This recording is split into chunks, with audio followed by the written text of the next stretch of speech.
behalf of the Flathead Irrigation District, I would like to welcome you and everyone to this educational meeting tonight. It is sponsored and paid for by the Flathead Irrigation District.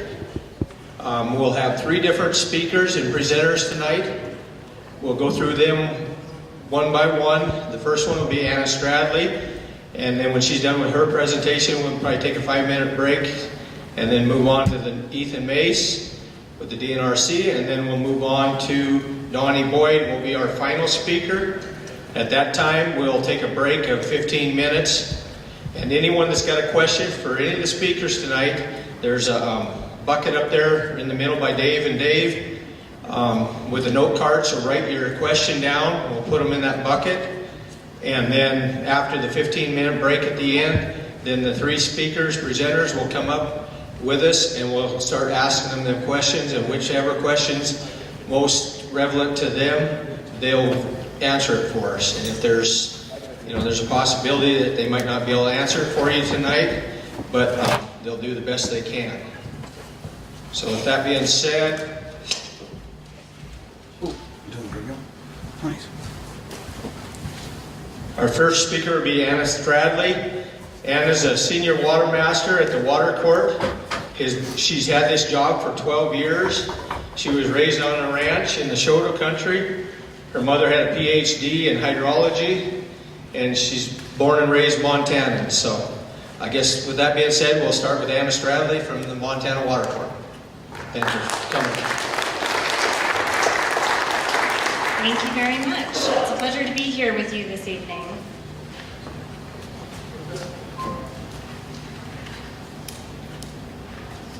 So I'd like to start with some statistics about the water court. I don't know how familiar all of you may be with the institution.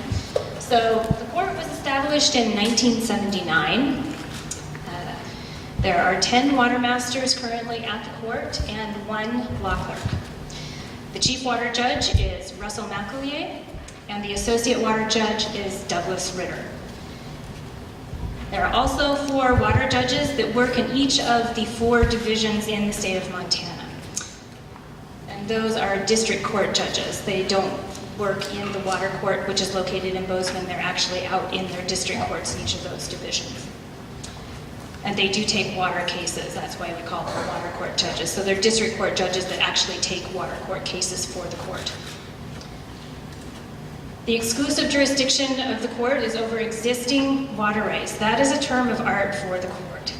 Existing water rights are water rights that have a priority date previous to July 1st, 1973. You'll also hear them called historical claims, existing or historical claims. And I'd like to stop and talk about that a little bit there. So before I move on to the next slide, can you hear me? Am I actually talking into the mic? I can't hear myself. Turn it up.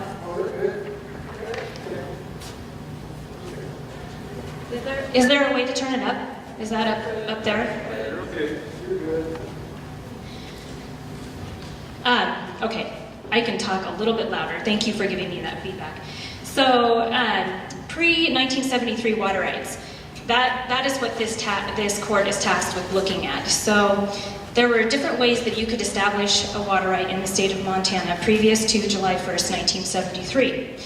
You could put water to beneficial use, meaning you just go out into the field or on the source and divert your water. And on that day, that became your priority date. You just put the water to use.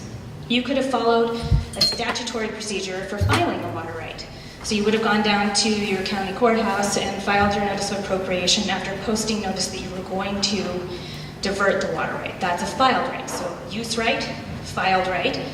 You also may have been fighting with people on a source because you couldn't agree on who had priority over the water or how much of the water on that source. And so you might have gone to district court. That becomes a decreed water right. The 4th class of claims that we see at the court are reserved claims.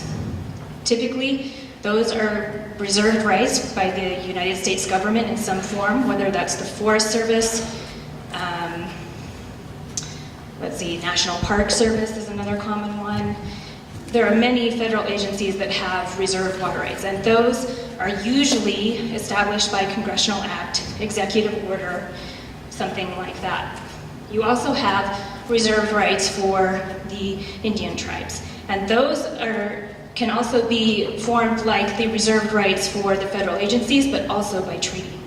So we see all four classes of type of historical rights before the court: filed, use, decreed, and reserved. So the task of the court is to take all of those different types of rights and put them into enforceable decrees for the state of Montana. So I always think of it as the court is setting the historical baseline for the state on how much water has been appropriated. The magic date of July 1st, 1973 is due to the implementation of the Water Use Act. That changed the law in the state of Montana on how you could appropriate water.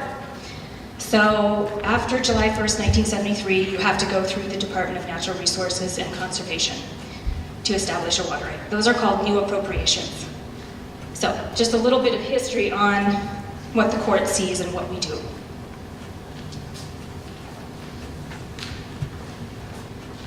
So, the process itself. Adjudication is a fancy word for court proceeding.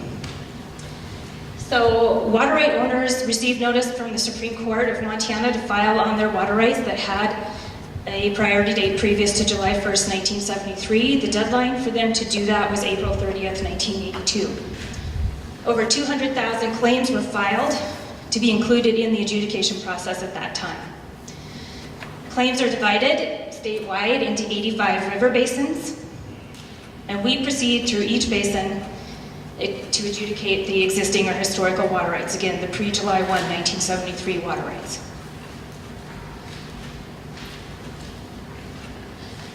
So the adjudication process, this is in a nutshell. So, as I just said, it's a little repetitive, but you file your statement of claim. That's the very first document we see in a claim file. There are different colors for different purposes. Irrigation's green, domestic is blue, stock water's brown, and other uses are red. DNRC looks at that statement of claim. So that's what you would have filed by the 1982 deadline to be included in the adjudication process. They take that statement of claim and they compare it to historical resources in their office, things like aerial photographs, the Water Resources Survey books, which were a study that was conducted by the State Engineer's Office in the 40s, 50s, and 60s. And they also have a set of claim examination rules that were promulgated by the Montana Supreme Court. Those claim examination rules set guidelines for water rights in the state of Montana. So DNRC looks at the statement of claim, compares it to all of those things in addition to the rules, examines the claim, and sometimes you may get a letter from them saying, we don't see this number of irrigated acres, or we can't verify that this is the flow rate that you're using. You might get a claimant contact letter from them when they're going through the claims in the basin. And if they can't resolve that with you at that point in time, when they send you the claimant contact letter, they will add an issue remark to the claim. So you have an abstract of your claim with the elements listed, and there's a box of stars at the end of the abstract. That would be where the issue remark would be placed on the claim. There was a change in the statutory framework for the court in 2005, and we are now required to resolve all issue remarks appearing on the claim. So that's a little tidbit of knowledge to hold in the back of your minds when you start going through this process. So what happens after the DNRC examines the claims? The water court issues the decree. Sometimes, if you've been through court proceedings before, you would think the decree is the end of the process. Usually when the court issues its decree, it's done. For us, it's the beginning. So we issue our decree. It has all of those pre-July 1, 1973 water rights in it, in the basin. And it begins a series of objection phases. There are 3 objection phases for the court: objection, counter-objection, and notice of intent to appear. After those phases are completed, water masters consolidate cases to resolve the objections and the issue remarks on the claims. And once those are resolved, the decree becomes enforceable. So this is just the claims examination process in detail for you. So that's just a flow chart for you to look at and understand what the DNRC does. And this is the detailed slide that I'm about to go through in words. So if you want to follow this, if this makes more sense to you to follow than the next few slides, that's fine. I was trying to give a pictorial as well as written description of the court's processes. Sorry, I need a drink of water.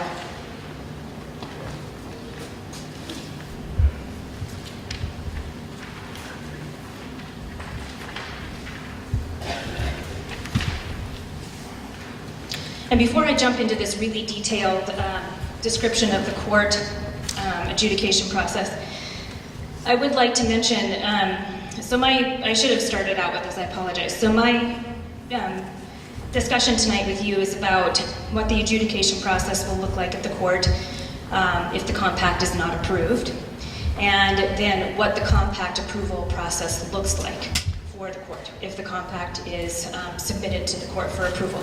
So this detailed piece that I am about to go through is the process that we would go through if the compact does not come to the court for approval.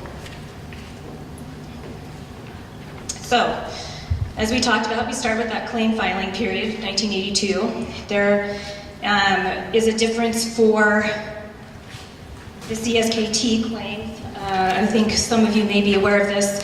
That first, I have a separate stack of handouts for you, not my slideshow, but the first handout that is the 852700 numbers, the Montana Code annotated numbers, that talks about the Compact Commission and the stay on the filing of claims while reserved entities or Indian tribes were going through negotiations with the compact. So they had to stay to file their claims while they were negotiating the compact. But the deadline to file those claims for them became July 1st, 2015.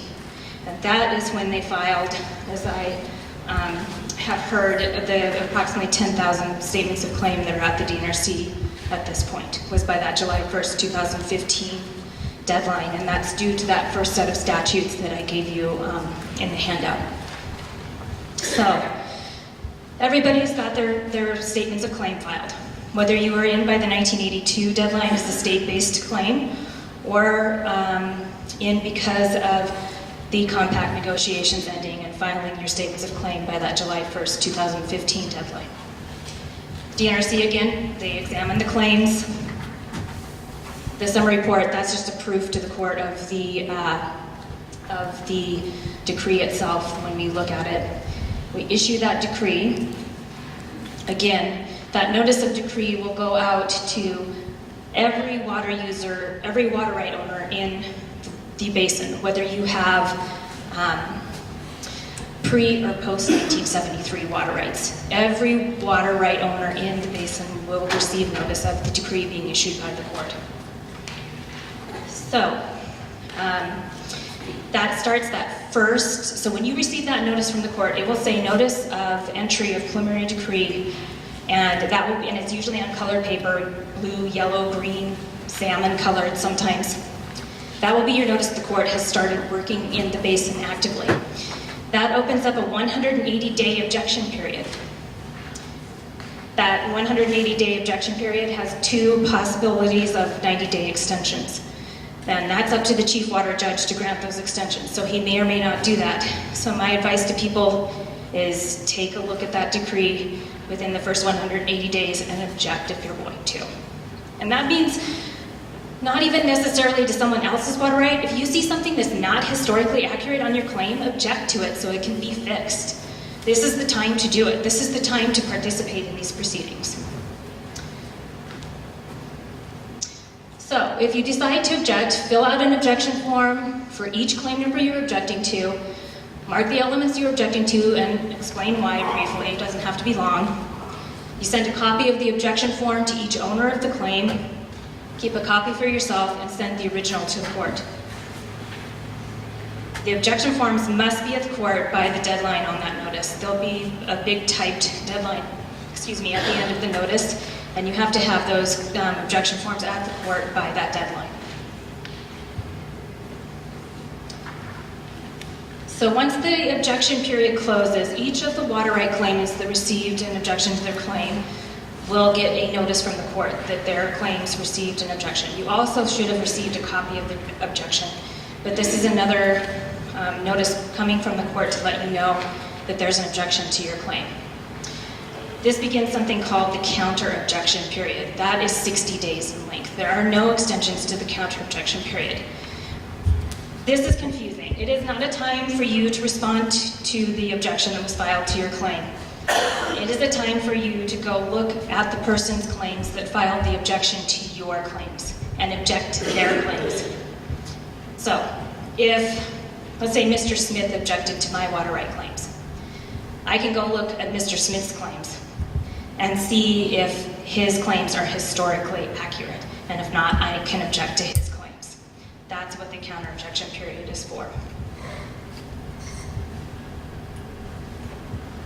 And I realize I'm using a word or a set of words that you may not be familiar with. Historical accuracy, that's what the court is interested in.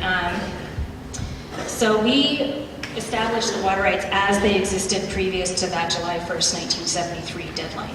That's what our task is. So that's what we are interested in when we are looking at the water right claims. Okay, once that 60-day counter objection period closes, we publish the objection list for the basin. And again, every water right claim owner, whether you're post-73 or pre-73, you will receive notice that that objection list is being published for the basin. So that's a time where you can go see every water right claim that we are going to look at as the court. All of the claims are listed there, the source is listed there, the owner is listed there, and the objector and counter-objector, if there is one, will be listed there, in addition to the issues that have been noted by the DNRC in those issue marks. So that objection list is an important document to a lot of people, so they know what may be going on around them on their source, their places of use, all of those things. Points of diversion, you can hopefully determine some of that just from the objection list. So this begins the 60-day notice of intent to appear period. This is the third and final of what I call the objection phases for the court. Notice of intent to appear is for people that are not a claimant of the water right. They didn't object. They're not a counter-objector, but they want to be involved in the proceedings on the claim. So you can kind of watch and see what happens. That's what a lot of notice of intent to appear parties do. They just want to make sure that whatever's happening in those proceedings, they're aware of it. They can participate as fully as they would like to, except for they cannot go beyond the elements that are listed on the objection list. So that's the only restriction on a notice of intent to appear party. Otherwise, they can fully participate. And again, there are no extensions to that 60-day deadline.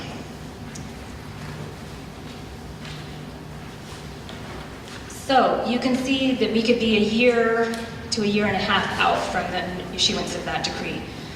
That's before the court will start working on cases in the basin. So after that final objection phase, the notice of intent to appear period closes. The water master or water masters assigned to the basin, sometimes there's more than one of us working in a basin, will start consolidating claims into cases, and you will get a notice from the court that we have done so.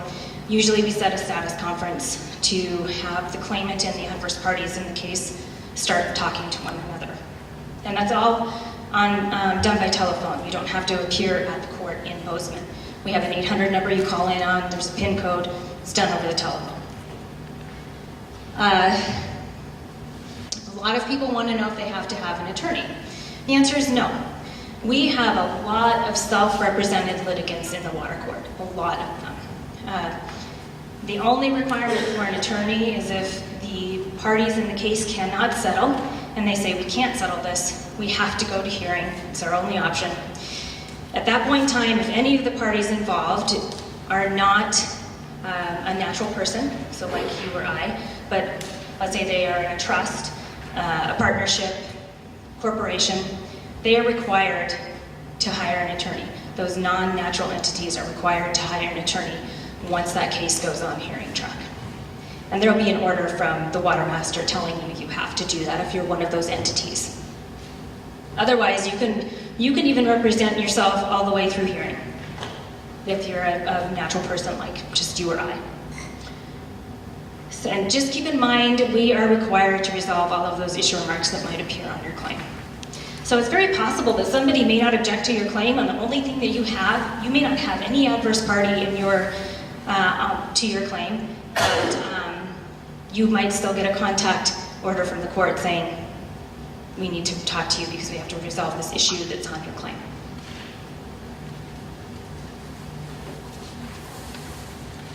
Okay, burden of proof. So that statement of claim document that I talked about, that's the first thing that's always in the claim file that people had to file by the claim filing deadline. Every filed statement of claim, properly filed statement of claim, is prima facie proof of its evidence. Prima facie proof of its contents, sorry. And I have given you I think it's my second handout. I have them stacked over here. It's best if people can read on their own about how the court defines that. So, yes, it is my second handout. It says prima facie proof and statement of claim at the top of the document. So this is where all of this language is coming from. This is actually a direct quote from a case that was issued by the court. It goes through the standard of review that we use for every statement of claim. So, a preponderance of evidence is required to contradict or overcome a prima facie statement of claim. A preponderance of evidence is evidence that demonstrates the fact to be proved is more probable than not. That is how the court looks at every statement of claim.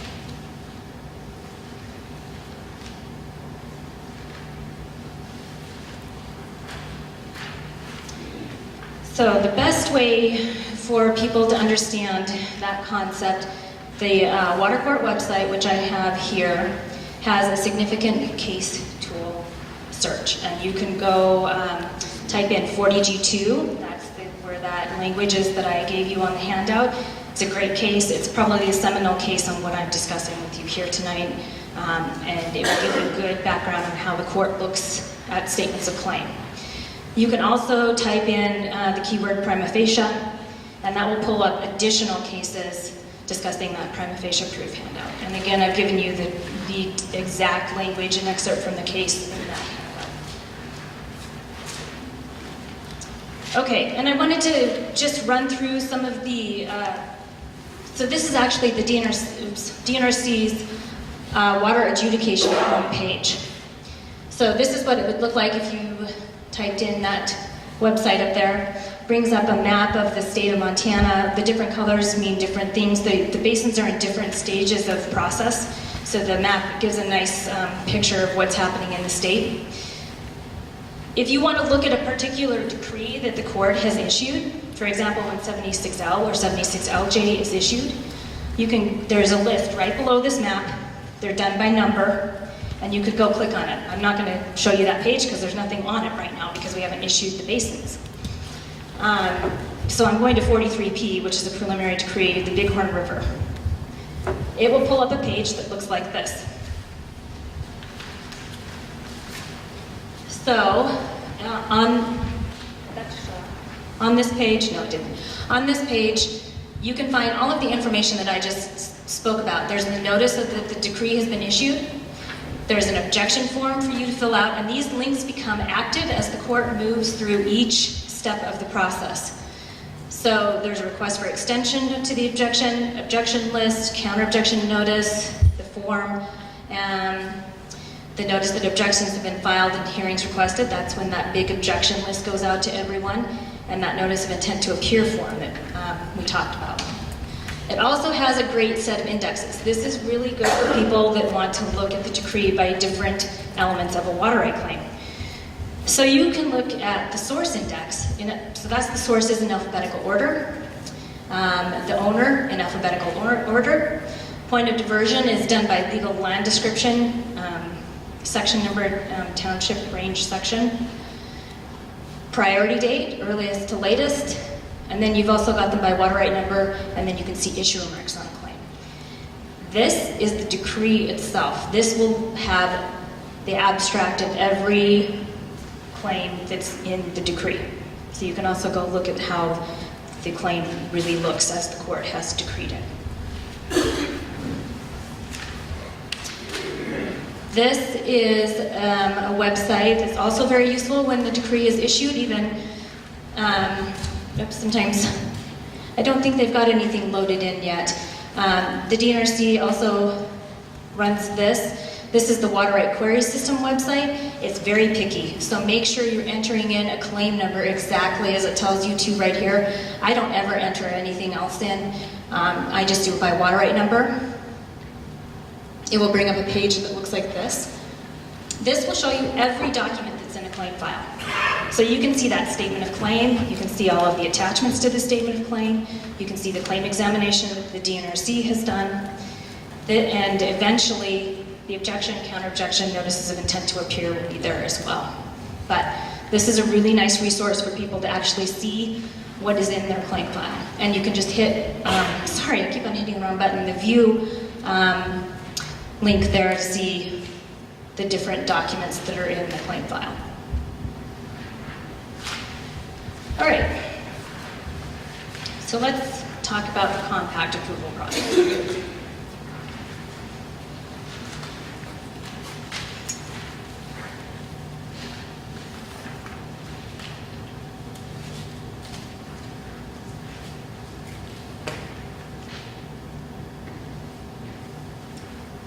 So the important thing to keep in mind is the background information is different for a compact. The review is different for a compact than the process that we just went through. So, within 180 days of ratification of the compact, and that's ratification by the tribes, the state, and the United States, whichever one is the latest, all or one of the parties shall file a motion for entry of the proposed decree by the Water Court. That motion comes to the court.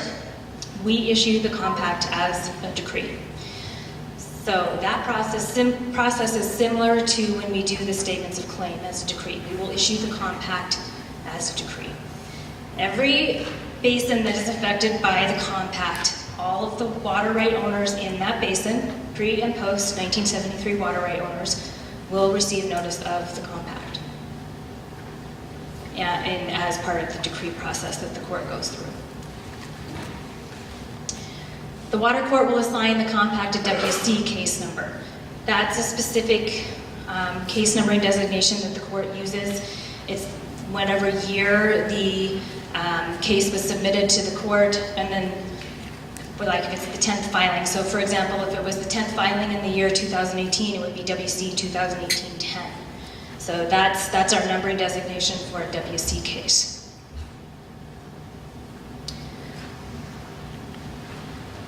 Okay, so this process is somewhat similar to the statement of claim adjudication process, except you will get 180 days to object to the compact. There may be 2 90-day extensions granted by the chief water judge. And again, he may or may not grant those, so if you're wanting to object to the compact, I would recommend that you do it within 180 days because it's never guaranteed that he will approve those extensions. Okay, so after, and there's those 2 other phases to see the objection phases are not there. There's no counter objection and there's no notice of intent to appear. It is the straight 180-day objection period with 2 90-day extensions. After that objection period closes, the chief water judge holds case proceedings concerning approval of the compact. And this is just that flow chart again with the compact approval process. So the standard of review for a compact is that used for a consent decree. So that is the last few pages of that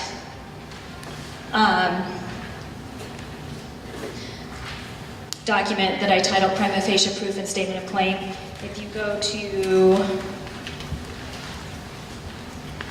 page 3, That is the standard of review for compacts, and you can read about how the chief will review a compact. And it is different from how we look at statements of claim at the court. And it's quite dense legal reading, but again, I think it's best that you read it rather than me try to give an explanation of the legal standard of review. So, again, you can read the excerpt that I've done in the handout. I've given the Water Court Significant Case website. You can type in this case number to read that exact case that I gave you, or you can just simply type in compact as a keyword and there will be a bunch of cases that come up about compact approval. This is that same DNRC water adjudication homepage that I showed you for the regular decrees. The compact decrees are listed at the top of that listing. So you can go and click on any of the compacts that you might want to read about. That page will look like this. It is different from the statement of claim preliminary decrees that you might look at further down the page. It will again have the notice that the decree has been entered. It will give you the compact language. There's an objection form there, and then the order, a request for extension, then if he chooses to order that would be there too. It does not, most compacts, they have different links down here, and a lot of these will not become active. What you will get is the compact is the preliminary decree and an index of claims, and then maybe some additional information on it.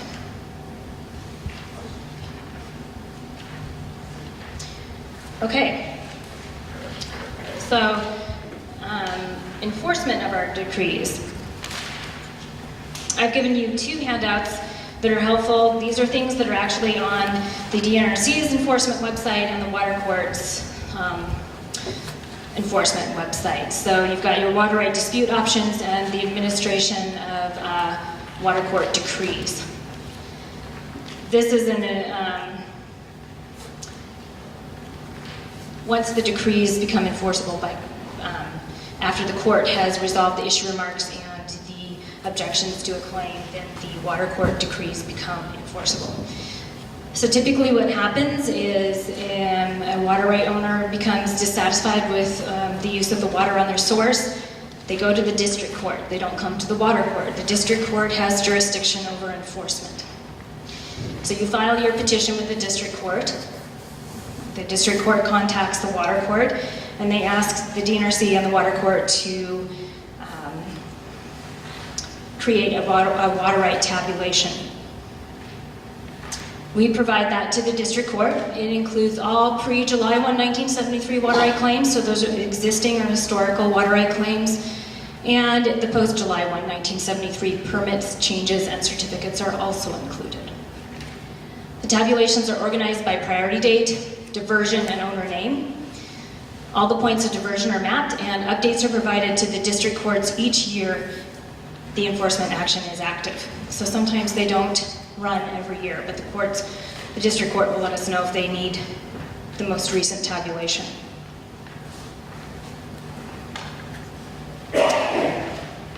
So the district court then appoints a water commissioner. First in time is first in right. So priority date is the biggest factor.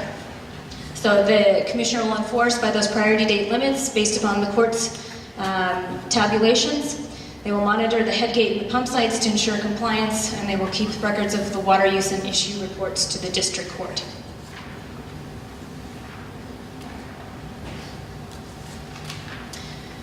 Okay, here are a few resources that I wanted to give you in case you wanted to do some more research on your own. So we, of course, have a website for the Water Court that has lots of good information on it. There's a legal resources section about self-representation. It gives you a good overview of basic Montana law on water. Also the adjudication guidebook, which goes through the steps of the adjudication process. And there's all of the forms that we've talked about are located there. And it also gives you the rules that the court follows, the adjudication statutes and rules. There's the enforcement part of that webpage, and then notices and information is also a good place to look. If your basin is active or the compact is in active approval process, this will let you know where the process is, what stage it's at, and the deadlines that are coming up for the basin or the compact. And I would like to say, I don't know how familiar all of you are with court proceedings, but the Water Court does follow the Montana Rules of Civil Procedure. We also follow the Montana Rules of Evidence, unless specifically noted in our adjudication rules.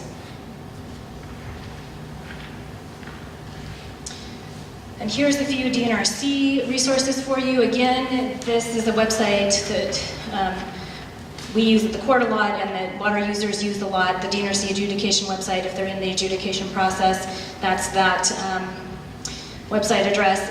Post-decree assistance, that's for the assistance that I talked about,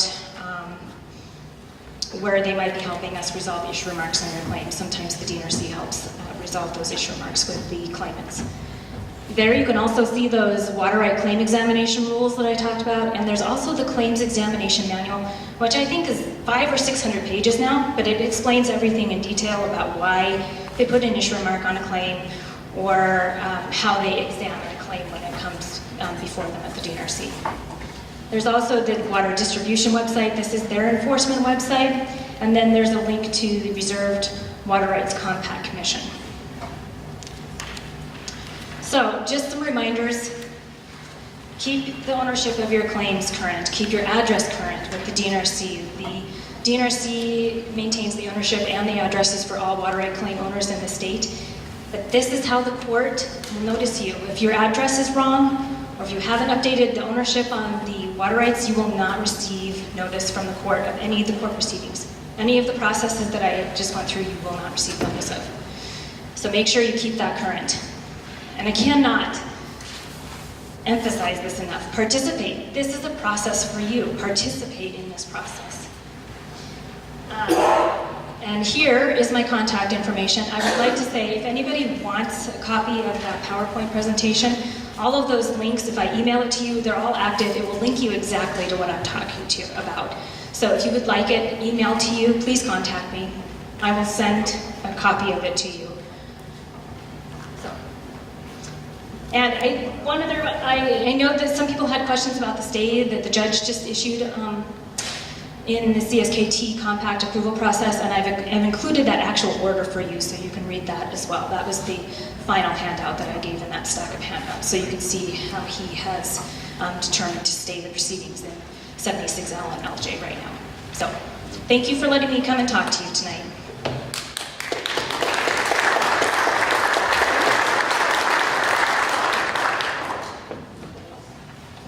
All right, we want to thank Anna for coming.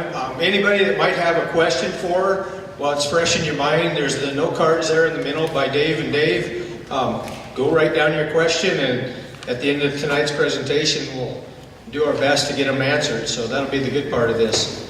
All right, our next speaker is Ethan Mace. He's a hydrologist from Montana DNRC. He worked in developing the compact. He's been working for the DNRC for 12 years. So, next speaker up would be Ethan Mace. Thanks, Ethan.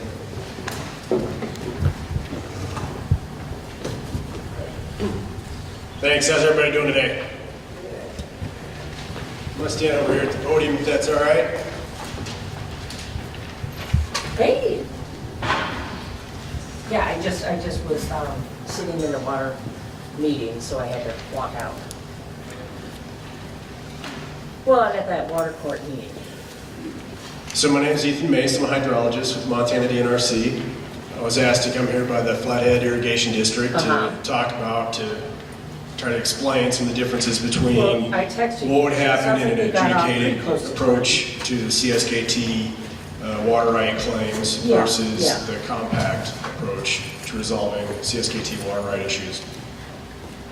They're pretty tough questions, and I'm going to do my best to go over some things, but I'm going to tell you right up front that to really make good comparisons, you have to speculate a little bit on what might be a product that came out of the Montana Water Court.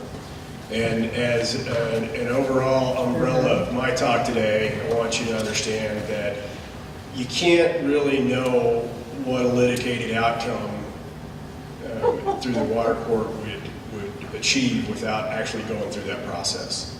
So I don't want you to get the impression that I can tell you with some sort of level of certainty beyond what I'm capable of. And I'm just going to start right out with that blanket kind of statement. That said, I will tell you, as we get into things a little bit, that there are some opportunities to make some educated guesses on things.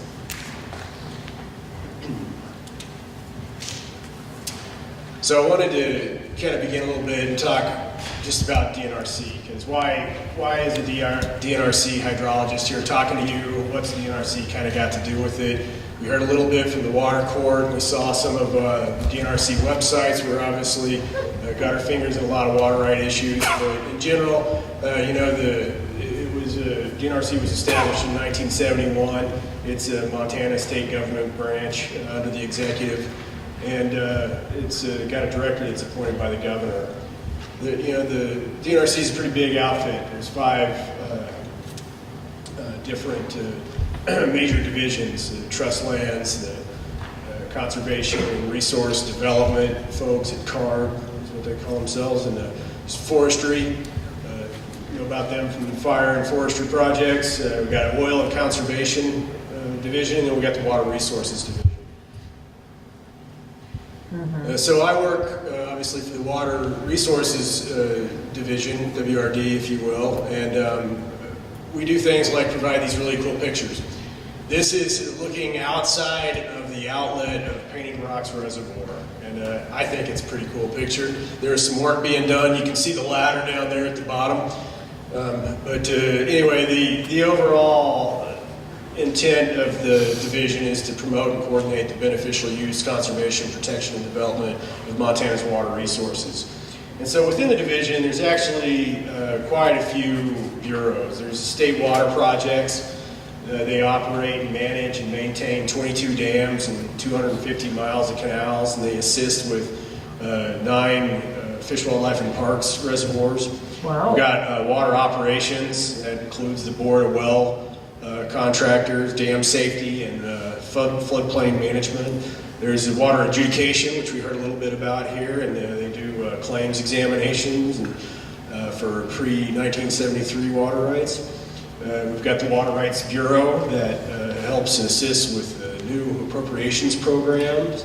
It helps with the water right hearings related to that appropriations program. And then they also are the lead for maintaining the water rights records, or the water rights database that is the central housing of all of the water rights in the state of Montana. Water rights information, in the state of Montana.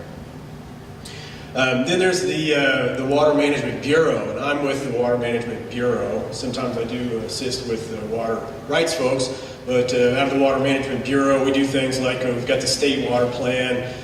We do regional basin information that we put out, studies and reports and technical information about water supply. We have a state water measurement program where we have DNRC owned and operated gauges that are real time, that you can go see online to see what the flow in some of the rivers that we measure and monitor are. We do a lot of training and education. We train water commissioners across the state to measure water and train them on some of the ways that they can better assist the district court in decree enforcements. We also have partnerships with the Montana Watershed Coordination Council and the Montana Water Center, the Big Sky Watershed Corporation, and even do work with transboundary water projects like the Montana, Alberta, St. Mary, and Milk Rivers Water Management Initiative, and then also, of course, the Yellowstone Basin. It includes Montana, Wyoming, and North Dakota. We have regional offices across the state, and this is one of the main ways. These are the central hubs in which we try to interact with folks with their water right issues, and for all levels of water right work, from when adjudication happens in their local basins to folks seeking new water appropriations, and just general information. Yeah, yeah. We heard a little bit, of course, about the types of water rights in Well, how Montana about and also, the historic the rights, the fencing? pre-1973 rights that are statements Yeah. claim, exemptions from filing, the federal and Indian reserved rights. The Murphy rights is another one. State-based water reservations for in-stream flows. There's a anyway. Those are kind of the main things that are out there. The interaction for the bulk of those is through these statements of claim in the Montana Water Court. Yeah. Then there's the new appropriations You might go right back program, up. and folks might recognize there's slight different jargon. We talk about new appropriations as a beneficial water use permit or a permit Yeah. instead of a claim. We don't So want to destroy it. anytime that you're hearing about water rights, you hear, oh, this is a claim and this is a permit. Well, the real bright line in that is that a claim goes through this adjudication pre-1973 arrangement, whereas a permit is something that went through an analysis from DNRC, a post-1973 use of water, and it has a whole different kind of set of approval. And the interesting thing about a permit is that there's not a follow-up adjudication type role. Permit, you come in, you apply for it, the department looks at your application of water Yeah. and makes an assessment. If Yeah, you get that, they're all- well, you've got a water right, you're up and running. Priority date is typically at the issuance phase. Yeah. New appropriations, however, also includes really these other important things like change authorizations. And I'm going to get into it a little bit Yeah, because fine. much How of are you heading home Montana here? Oh, yeah. is over appropriated for water. No, I'm There's just just heading home. not a whole lot of ways to go out and get a brand new water right without adversely affecting somebody else on that Okay, source. sounds good. So as a result, what you see is folks will come in and they'll change an existing water right so that they can mitigate, they can take an existing use offline and make it so that their new use has kind of a no net depletion to the other existing uses that are out there. But in addition, there's these things called exceptions to a permit. You all hear about them. They talk about it at the Water Policy Interim Committee all the time. It's the 602s, the wells, the groundwater notifications, all reference this kind of same body of exceptions to a permit. Typically, for domestic and lawn and garden, but you can use them for anything, for irrigation, even ponds. They have limitations to them. The 602 specifically is a limitation of 10 acre-feet per year and 35 gallons per minute, and it can only be groundwater. But they are an important thing that the Montana DNRC deals with, and it does help to address new homes and other smaller uses of water.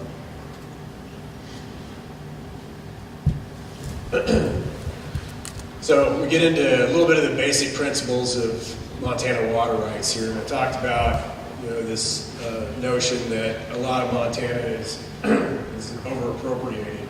When DNRC looks at a thing, they look at the other water rights that are on a source or in an area. We now look at groundwater as if it's connected to surface water, and we look at everything, in kind of these terms of, what are the priority rights that are already out there? What's the historic use of somebody's water right that they'd like to change? Is there an issue of abandonment where maybe that water right hasn't been used for a long time? Is any of these new uses or changes going to result in what we like to think of as unchanged conditions on the source? Because the idea here is that when people come in and start a new development, they're not going to be altering or changing any of the other water users' uses of water. And to do so would be kind of an additive adverse effect if there's not extra water available. And as I'm trying to get across, there's not always a lot of extra water available, especially on the western side of the state. So I got a big map. Yep, that's it. And in this map, we've got all sorts of little colored blobs. And each one of these colored blobs is a different type of closure. And it's interesting in Montana that there's quite a few different types of closures that have occurred. We have a controlled groundwater areas where the closure is because groundwater is perhaps over appropriated or sometimes just contaminated in a fashion where we don't want folks drilling into those aquifers, or we want to limit somehow the uses.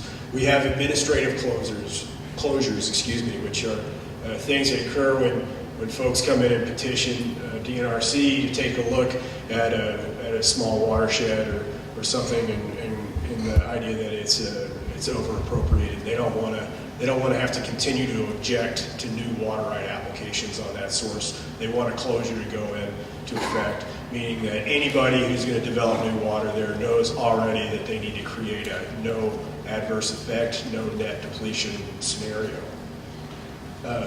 We have Montana Supreme Court order closures, and there's really only one big one right here, and that's because we have back in the mid to late 90s, there was the Ciotti trilogy of cases where basically the tribes had said, hey, our water rights are not quantified right now.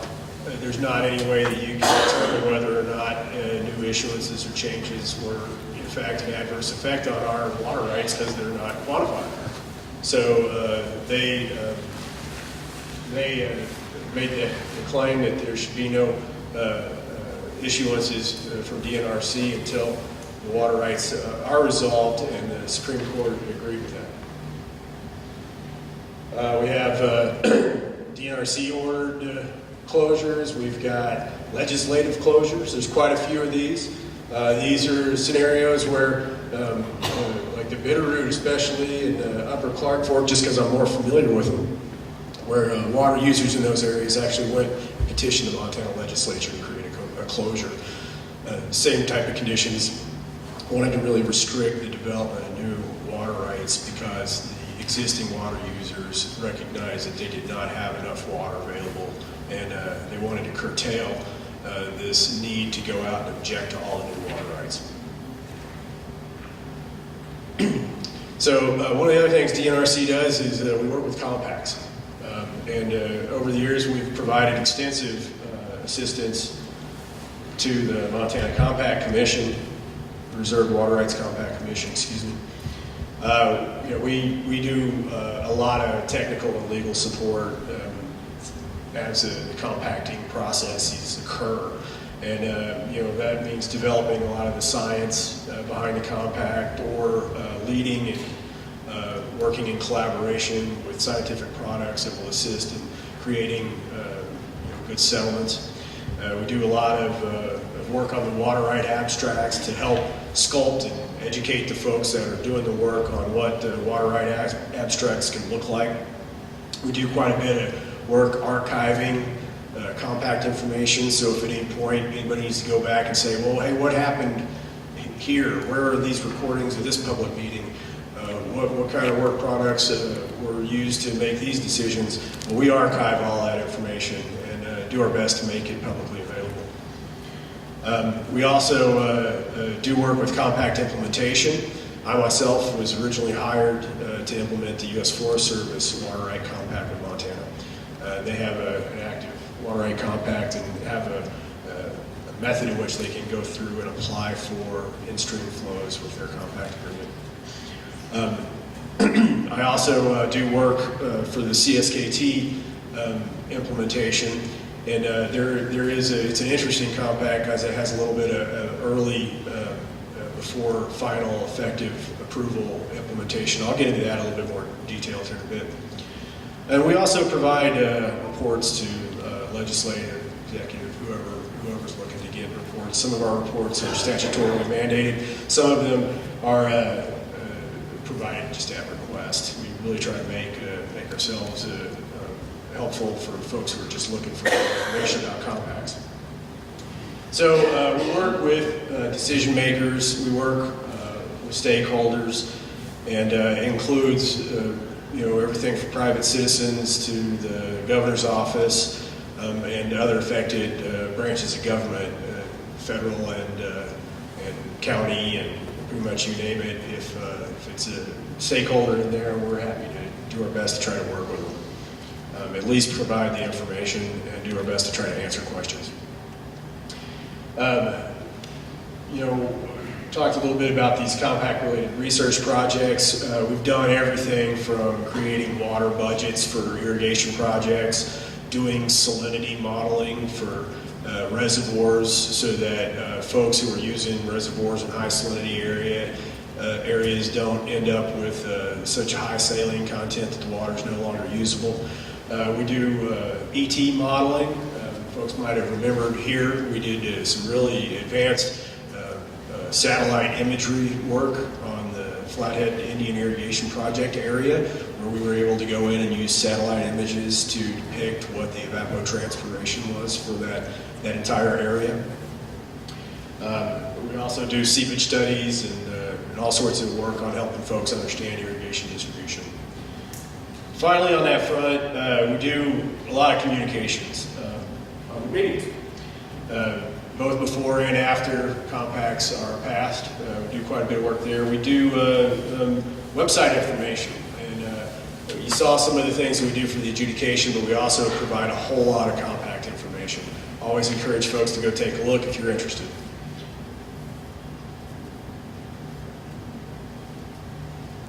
So the big question that I guess we could tackle here is why compact instead of do things through the Montana Water Court? Why is that something that Montana's been doing?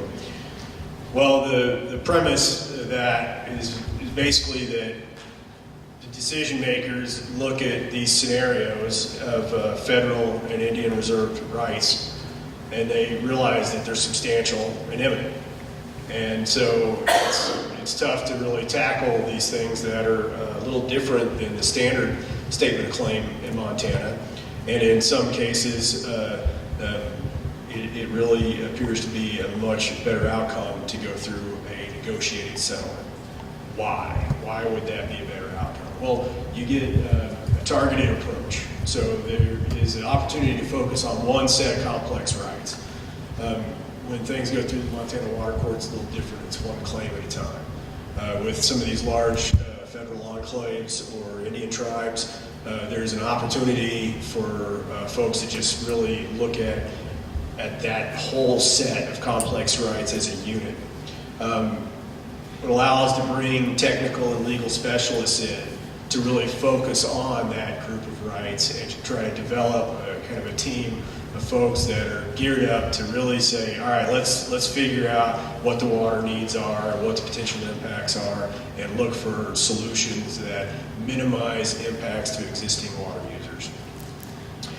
And it allows direct access to the legislative authority. And that's a nice advantage of a compacting process where you've got decision makers that are there as direct parts of this negotiated effort. So as folks like me who are not the decision makers, just the folks providing technical information, providing some of my coworkers will be providing legal information. With having an organization like the Reserve Water Rights Compact Commission, you get that decision making right there at the table so that it's not a huge lag time on trying to figure out what makes sense for Montana. Compacts definitely allow for targeted public hearings and input. Some of it's rough, and I've been to some rough meetings in this building here, because not all water rights issues are agreeable by everybody. And I understand that. At the same time, I will say that we did always have those meetings, and there was always an opportunity to have the public come out and see what the positions were being taken by the Compact Commission. Flexibility and options. I'll talk a little bit more about the water court decrees, but one thing that you don't have is a lot of flexibility on the compacts that we look at. The flexibility is really quite diverse. The abstracts themselves are just one tiny piece of the agreement. It's the compact language that talks about how all of that works, how it all is enforced, how it all hits the ground and actual use occurs, that is actually the umbrella organization for these water rights, and not just a straight prior appropriations arrangement. It also allows folks to offer protections to existing uses in a way that isn't available again through the prior appropriation setup alone on its own. And the other huge advantage is the opportunity to use settlement funds. Offset objection responsibilities. That is, I think, a goal for compacts because, as we'll get into, I'll talk a little bit about what was filed by CSKT, but as you probably learned a minute ago, the objection and counter-objection process, once you get into that through the general adjudication, each water user is responsible for their own objections, and each water user is open to counter-objections. And that can be a fairly onerous prospect for something where you have a federal agency or an Indian tribe that has a whole lot of water rights. So not only would individuals be in a position to have to object to those themselves, they'd have to object to each one that potentially affected them. It doesn't mean, however, that that is not a viable way to address it. It just is a contrast between compacts and adjudication. Better outcomes. The general sense that we get from decision makers out of the state and from the folks who are pursuing reserved rights is that a negotiated settlement often results in a better outcome because they can use a diverse set of tools to offset potential issues.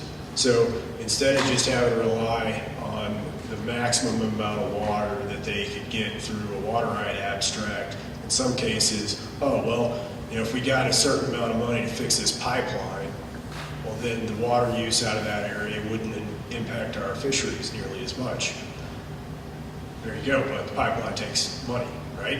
So to do infrastructure fixes, to do targeted habitat type enhancement, you've got to have other tools at the table besides just a straight water right abstracting process. And the last one is certainty. And as I mentioned before, the only way to really determine the final outcome in a litigated arrangement is to litigate. You got to go all the way through the process and figure it out. And the advantage of a compact and negotiated settlement is that you know for sure what you're agreeing to at the end of the day. And so that level of certainty, I think, has often been a benefit to tribes, a benefit to federal enclaves, a benefit to state folks and water users as well. So how well has it worked? We have 18 compacts in Montana since 1985. I did write them all down, and I thought about reading them to you, but I'm not gonna. But the point that I'm really trying to get at here is that it has been a successful model in Montana. And the compacting process,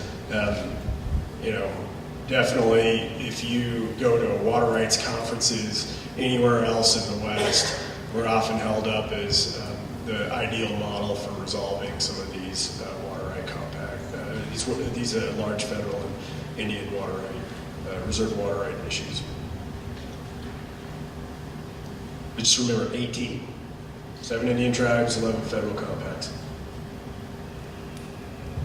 So this is the compact process, and we heard a little bit about this bit of things here, but really what happens is there's a negotiation, then the full commission decides to move something forward, and then it has to be ratified by the Montana legislature.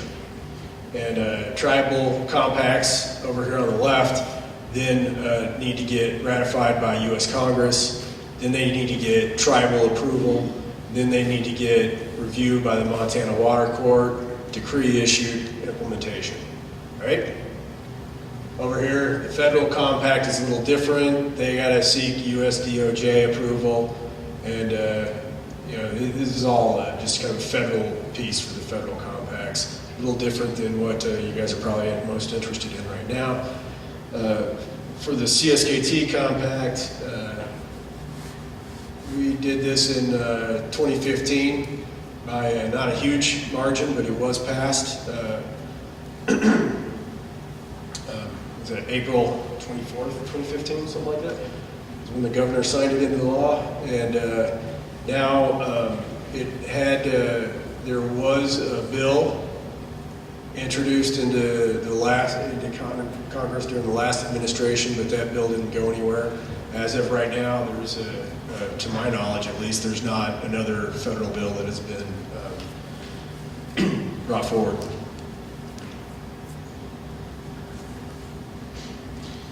So the CSKT compact,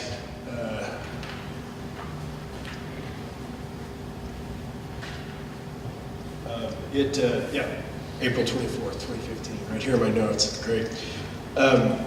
One of the reasons I think that folks are kind of worried about the CSKT compact is that it does have in the whereas clauses, in the early agreements, it has this opportunity for either the state of Montana or the Confederated Salish and Kootenai tribes to withdraw from the negotiated settlement if that settlement is not passed within 4 years, not approved by Congress with the congressional spending package within 4 years of the state law passing. And so obviously folks see that and they realize 4 years is coming very fast. But for what it's worth, none of the Indian water right settlements so far have been approved by federal Congress within 4 years of state ratification. And to date, none of those tribes nor the state of Montana have backed out of the agreement, even though they did have the opportunity to. The other interesting piece about this one is the interplay with the court's stay of 76L and LJ. I learned something about that here and continue to wonder how that impacts things. But the third main reason folks are interested in hurrying things along with the CSKT compact is to get a hold of the federal funding and implementation. I'll talk about that a little bit more here in a bit, but the federal funding for this compact has the potential to really positively impact this irrigation project. And I got some specifics on that, but we'll just move on here. Sorry to stumble through things. The components, with the CSKT compact, there was these are kind of the big deals, and I'm bringing them up kind of for an important reason. I'll get to it when we do some comparison with an adjudicated approach. But we had the on-reservation rights. They're both project-oriented and then non-project oriented. At off-reservation rights, there's a funding package, there's an energy package, there's ESA compliance, and there's reduced objection requirements. So these are kind of all of the headline things that occur with the CSKT Montana Compact. Included in that is one of the large water rights is this Flathead System Compact water right, which takes water that would come out of Hungry Horse and through the main stem, and it offers a very substantial water right to the CSKT, and then out of that, 11,000 acre feet can be doled out by the state of Montana to help mitigate for domestic, commercial, municipal, and industrial net depletions on the Clark Fork River.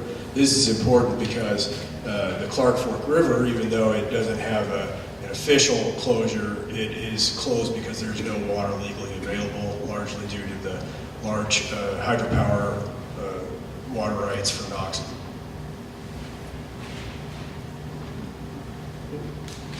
That's bad. Ooh. All right, so in comparison, where we have an adjudicated set of components, what we end up with at the end of the day is really just kind of a water right abstract. I don't think my laser is going to hold up here, but we end up with a water right abstract that is really strictly based on priority.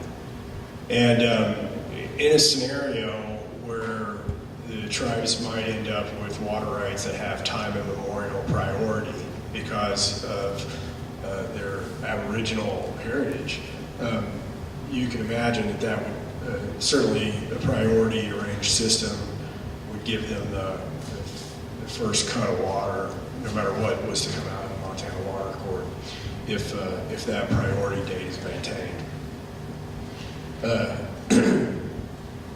So really, you just kind of you end up with these with the basic set of water rights that build a decree, and then the enforcement of that goes to the district courts and water commissioners.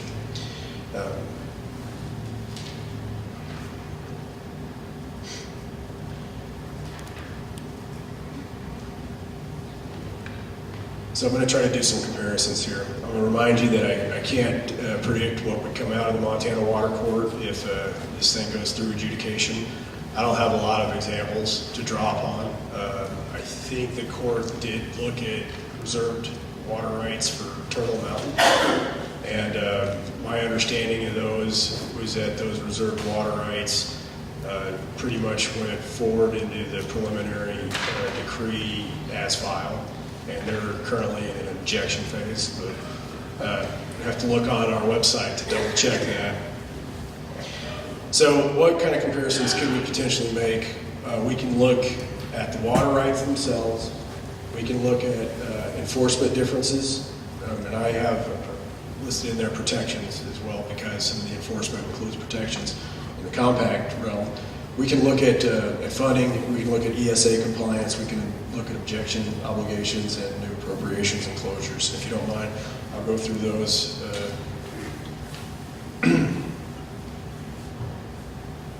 So what was filed? The statements of claim filed by CSKT were largely mirrored by the federal government. These are kind of a summary of what was filed. There were 956 water use rights on the reservation. A whole lot more on the federal side. 145 in-stream flow rights. 89 in-lake rights, 14 wetland rights, 516 groundwater and spring rights. And then this off-reservation piece here, 1,094. Those were identical to the federal government filings. In total, you see these are the totals at the bottom, the U.S. claims and then the CSKT claims. But at a minimum, it's a lot of paperwork. There's 10,109 claims. In comparison, if you look at what the CSKT Montana Compact had to offer, there are 6 water use rights on the reservation, and I will be the first to tell you that they were extensive, those 6, including, that's why I have this 223 diversions listed there, because I think that the number 6 could be a little misleading. It does, in fact, include the entire Flathead Indian Irrigation Project. 184 in-stream rights, 8 in-lake, 12 wetland. And you see off-reservation, we have a total of 97 rights that were offered by the compact. And probably the most interesting thing about that is that of the 97, no laser, 87 of those are just co-owned Fish, Wildlife, and Parks, existing water rights, existing shares in reservoirs. So those things are on the landscape regardless of whether or not SKT has co-ownership in them. So really, we're just kind of talking about really 9 new off-reservation rights with the compact. So substantially different. I went ahead and put together this map that shows all of the different adjudication basins across the state that have CSKT filed claims. And well, you can see it's a lot of the states covered in this. 56 of the 85 basins have water right filings. In comparison, this is the number of basins, adjudication basins with compact rights. So it's obviously a little smaller in scope. I went ahead and talked to our GIS guy, Joel Harris, the guy's awesome at maps, into just focusing on the off-reservation in-stream flows. And we put dots at each of the locations where there's a filing. And you have to understand that this does in fact total 2,188, but they are replicas. I don't know what the water court does with duplicative filings between the tribes and the federal government, but the dots that are up there just really, all you're seeing is half of them. We were trying to double the dots up because it seemed a little silly. But in comparison, this is what you see with the CSKT Montana Water Right Compact. And the important bit about this is the dark green ones. Well, those are all the co-owned rights. And so those dark green ones, although they are included for co-ownership in the CSKT Montana Compact, those water rights already exist today. And so the real difference is the light, I'm going to call it light green water rights, and those are the ones that represent some new some new water rights that are offered by the compact.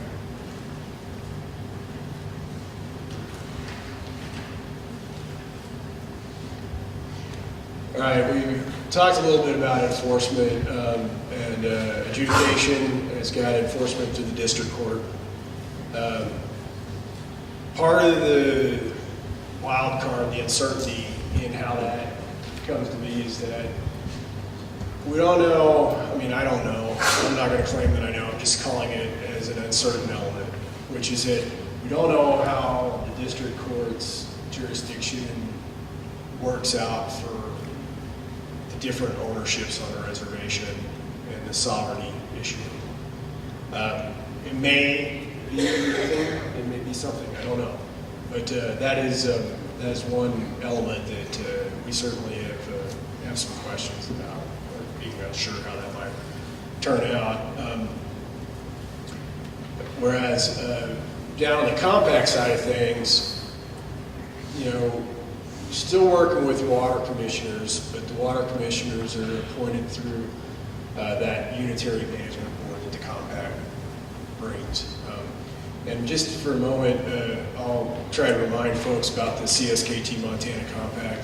What essentially happens to enforcement of water rights on the reservation is that both the state of Montana and the CSKT sort of set their jurisdictional claims aside and agree to work in partnership to administer water through the Unitary Management Board.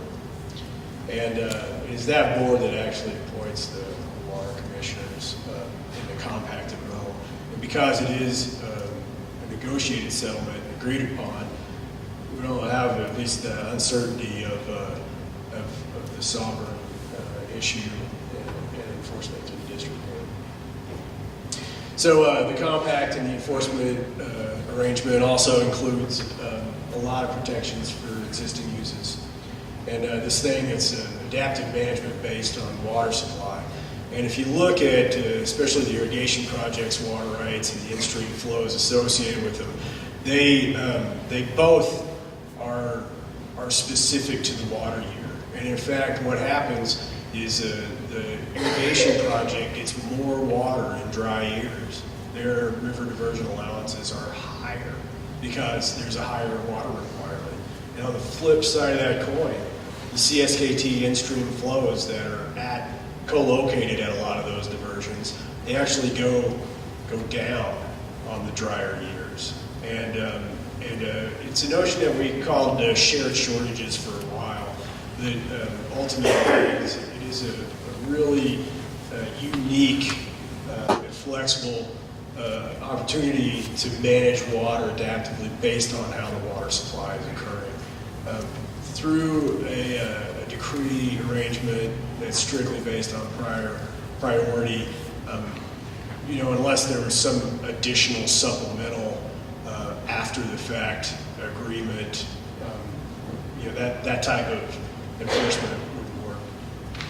And also, I always like to remind folks that the compact has some guarantees of farm deliveries and ties the irrigation project water right directly to the lands served by the project.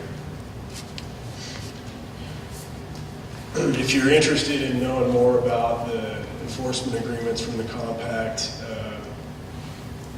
Article 4 is what of the compact is what discusses the ownership and sovereignty as an agreement.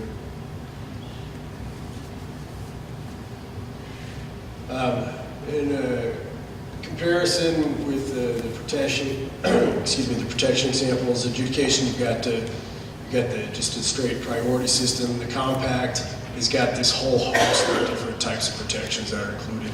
There's consensual agreements, there's enforcement schedules, protection, specific protection of DCMI and stock uses from all of the in-stream flows that are offered by the compact. There's entitlement for delivery to irrigators of the project, and then there's the conditioning, general conditioning of water rights, such as like the off-reservation right for over out of Libby. That thing, they can't even make call as long as Lake Kookaburra exists. The lower Clark Fork off-reservation right is based on the FERC minimum flows for the Knoxon Reservoir, so those flows are always achieved. In fact, if the FERC minimum flow drops, the water right itself that was issued to the tribes has to follow that same flow rate and would also diminish in flow rate should FERC change that. And of course, there's lots of discussion about the Milltown rights, and I'm not going to get into it because it's too complicated for the time we've got here today. If anybody wants to have me back, though, I'll talk about Milltown until I'm blue in the face. Funding. With the adjudication arrangement, we don't have funding for implementation. On the compact side of things, right off the bat, the state is committed to $12 million in, I call them CITT projects. They're really projects for water measurement, projects for finding alternative and better stock water supplies, opportunities for improving on-farm efficiencies. And before I talked a little bit about the early implementation portions of the CSKT compact, the state of Montana decided that it was okay to move forward with the work that the compact implementation technical team does because at the end of the day, there's no water rights component of it. There's not any authorization of any water rights or enforcement of any water rights or acceptance of any water rights. Instead, all those projects would be a benefit to all Montanans regardless of the outcome of the compact. But in addition to that early money, there's a $13 million habitat enhancement. Now, that's not available to be used until the compact is fully approved. And then there's this $30 million pump fund, and that, yes, $30 million. So our economic estimates of that pump fund is that it will really help the water supply situation on the irrigation project by offsetting the costs of the pumping that occurs with the flathead, especially the flathead Lake pumping plant. And in addition to that, we think on years where there's a surplus to the interest that will be generated off of that money, we could set that aside and use it for maintenance and other major infrastructure improvements. That is a value to all of the irrigators, Indian and non-Indian alike, in this compact. I can tell you, we took a look, at the cost of what it would take to repair the electrical and civil and mechanical issues with the major pump sites at Crow and Rebay and Flathead Lake, and it's over $8 million. So I mean that price tag alone is something that we're hoping to get federal funding to address, or we have this contingency to save up some of the principal not used on the $30 million pump fund. And as you know, the federal funding is quite important. There's dysfunctional head gates, and there's a need for better within project water measurement. If you go look at the wasteways, you see that there's a large amount of water that's diverted that's not currently used. And that's a loss from all sides, where it becomes nuisance water at the end. And we'd all like to see that become more effectively applied to crops. And I do mention the CSKT funding there at the end because, right now they've ponied up quite a bit of money from their existing water measurement program, and seem committed to trying to continue to make things work.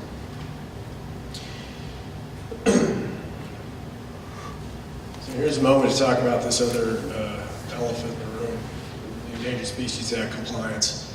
And if anybody here has heard me talk before, you would have heard me say something about the Endangered Species Act compliance, because it's a big deal.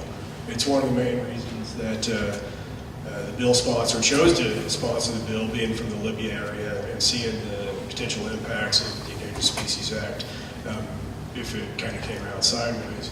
Now, the adjudicated approach for the CSKT water rights does not address FIP ESA compliance. It means that there's this existing biological opinion that's out there that will need to be addressed. So even if at the end of the day there's a huge water right that set forth for the irrigation project, being that it is a federally owned and operated project, they will do what they need to meet the ESA compliance. And without federal funding right now, that would look to me like dramatic reductions in the diversions, so that the in-stream flows remain high.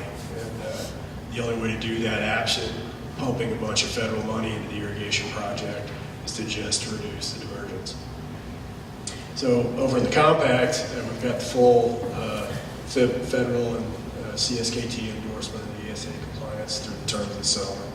And that is a level of certainty that's really great to be able to hang your hat on, in terms of not having to readdress that issue at some future day. I think I might have beat the objection obligations with too much already, so I mean, I think you get the idea. Adjudication folks have got to go object if they want the in-stream flow water rights to be smaller. In comparison with the compact, it was kind of a package deal, and it moves forward with the objections were largely sustained in the negotiation phase. So I'm going to take, I don't know how long I've been talking, maybe too long, but I do want to bring this issue forward. Right now, we have a situation on a reservation where we can't issue water rights, and we have received in our office since August of 1999 1,177 602 water right filings. There's a map of them. And so those are all suspended, and we suspect that folks who can't get a water right probably there's plenty of them that just haven't filed. So we went ahead and we looked at the Groundwater Information Center's well logs, and we mapped the August 1999 to present, and you'll see that it's quite a bit more. Now there's some noise in the data that I could get, but we know that there's at least 1,822 of these wells that likely just can't get a water. And so a nice advantage of this is that the compact has a pathway for those suspended 602s. The adjudication leaves us with some uncertainty as to what would happen. And the reason I say that it's uncertain is because out of those claim filings, I talked about some groundwater claim filings, the tribes have filed for over 35 million acre feet in groundwater.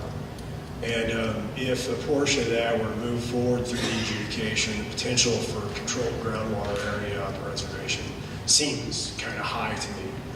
I reiterate, I do not know what will finally come out of the Montana Water Court, but that is certainly a potential, is to have some uncertainty about the suspended 602s, uncertainty about closures, and some uncertainty about new appropriations in general. The compact, on the other hand, has got a path for the suspended 602s. It even has a pathway for the ones that have been drilled but not filed for. And there's even a pathway through the Unitary Management Board for new groundwater exceptions to a permit. And believe it or not, there's even a path for new permits in the compact. So, on the summary side of things,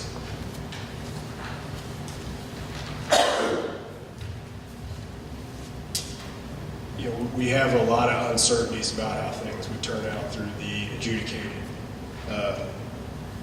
approach. It's certainly a viable way to go, but we don't know what will be issued for a preliminary final decree. We don't know, if that will be potentially challenged in federal court by the tribe.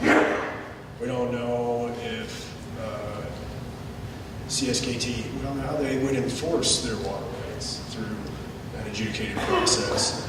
We're not real sure how the new appropriations would shape up, whether or not legal availability would be closure for the basin.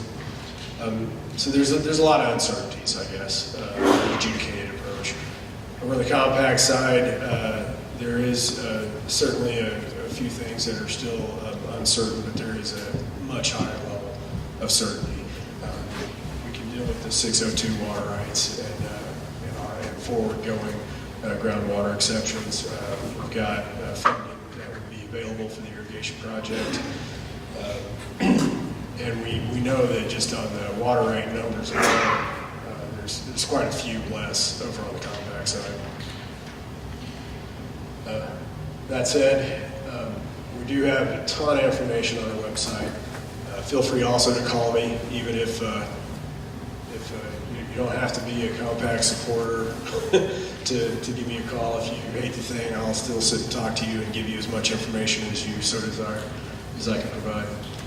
But kind of in my final bit of wrap up, some days you kind of feel like that with this water rights thing, right? I'm trying to encourage everybody, instead of feeling like you're treated, and have more of this, happy oasis feel of things. Anyway, thanks for the time today.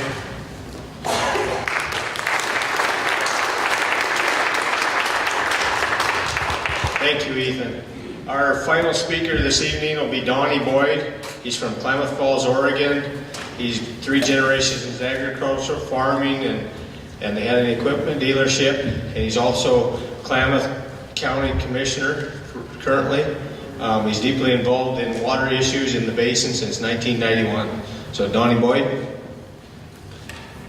Thank you, everybody, for having me. I put a PowerPoint together too, but to be real honest with you, after watching these people, a lot of the things I have to say aren't very relevant. But one thing that is very, very relevant, in 1991, Klamath Falls, the Klamath Basin, they set a level of how much water we had to hold in the lake, the Upper Klamath Lake, for endangered suckerfish. And when Ethan's talking about ESA, it's real. That's what happened to us in 2001. We went through a drought, and the federal government decided that we were not going to have enough water in that lake to irrigate and support the suckerfish. And we had a complete water shut off in 2001. And I'll tell you what, when they turn your water off, things get real fast. So this is kind of the Klamath Basin in a nutshell. We got 6.1 million acres of public lands, 90,000 of them are tribal. We have private lands of 3.8 million acres, and they support about 2,400 family farms. Of that, the Upper Basin has taken out of that production 26,960 acres, and this is all what we call above the project or Upper Basin. This is above the lake. This is stuff that was taken out before they turned our water off, knowing that we were going to have to shut down how many acres we farmed. This is a picture of the Upper Basin, the Wood River Ranch. The BLM owns it today, and then this dark green here. I'm not inept with this sucker thing, but the dark blue right here was the Agency Lake Farms that has been flooded, and down at the bottom is the lake. When we refer to the Upper Basin, it's everything above the lake down at the bottom. Between 2002 and 2006, this is everything that the Klamath Basin has worked on and received national awards to try to help irrigation in our project.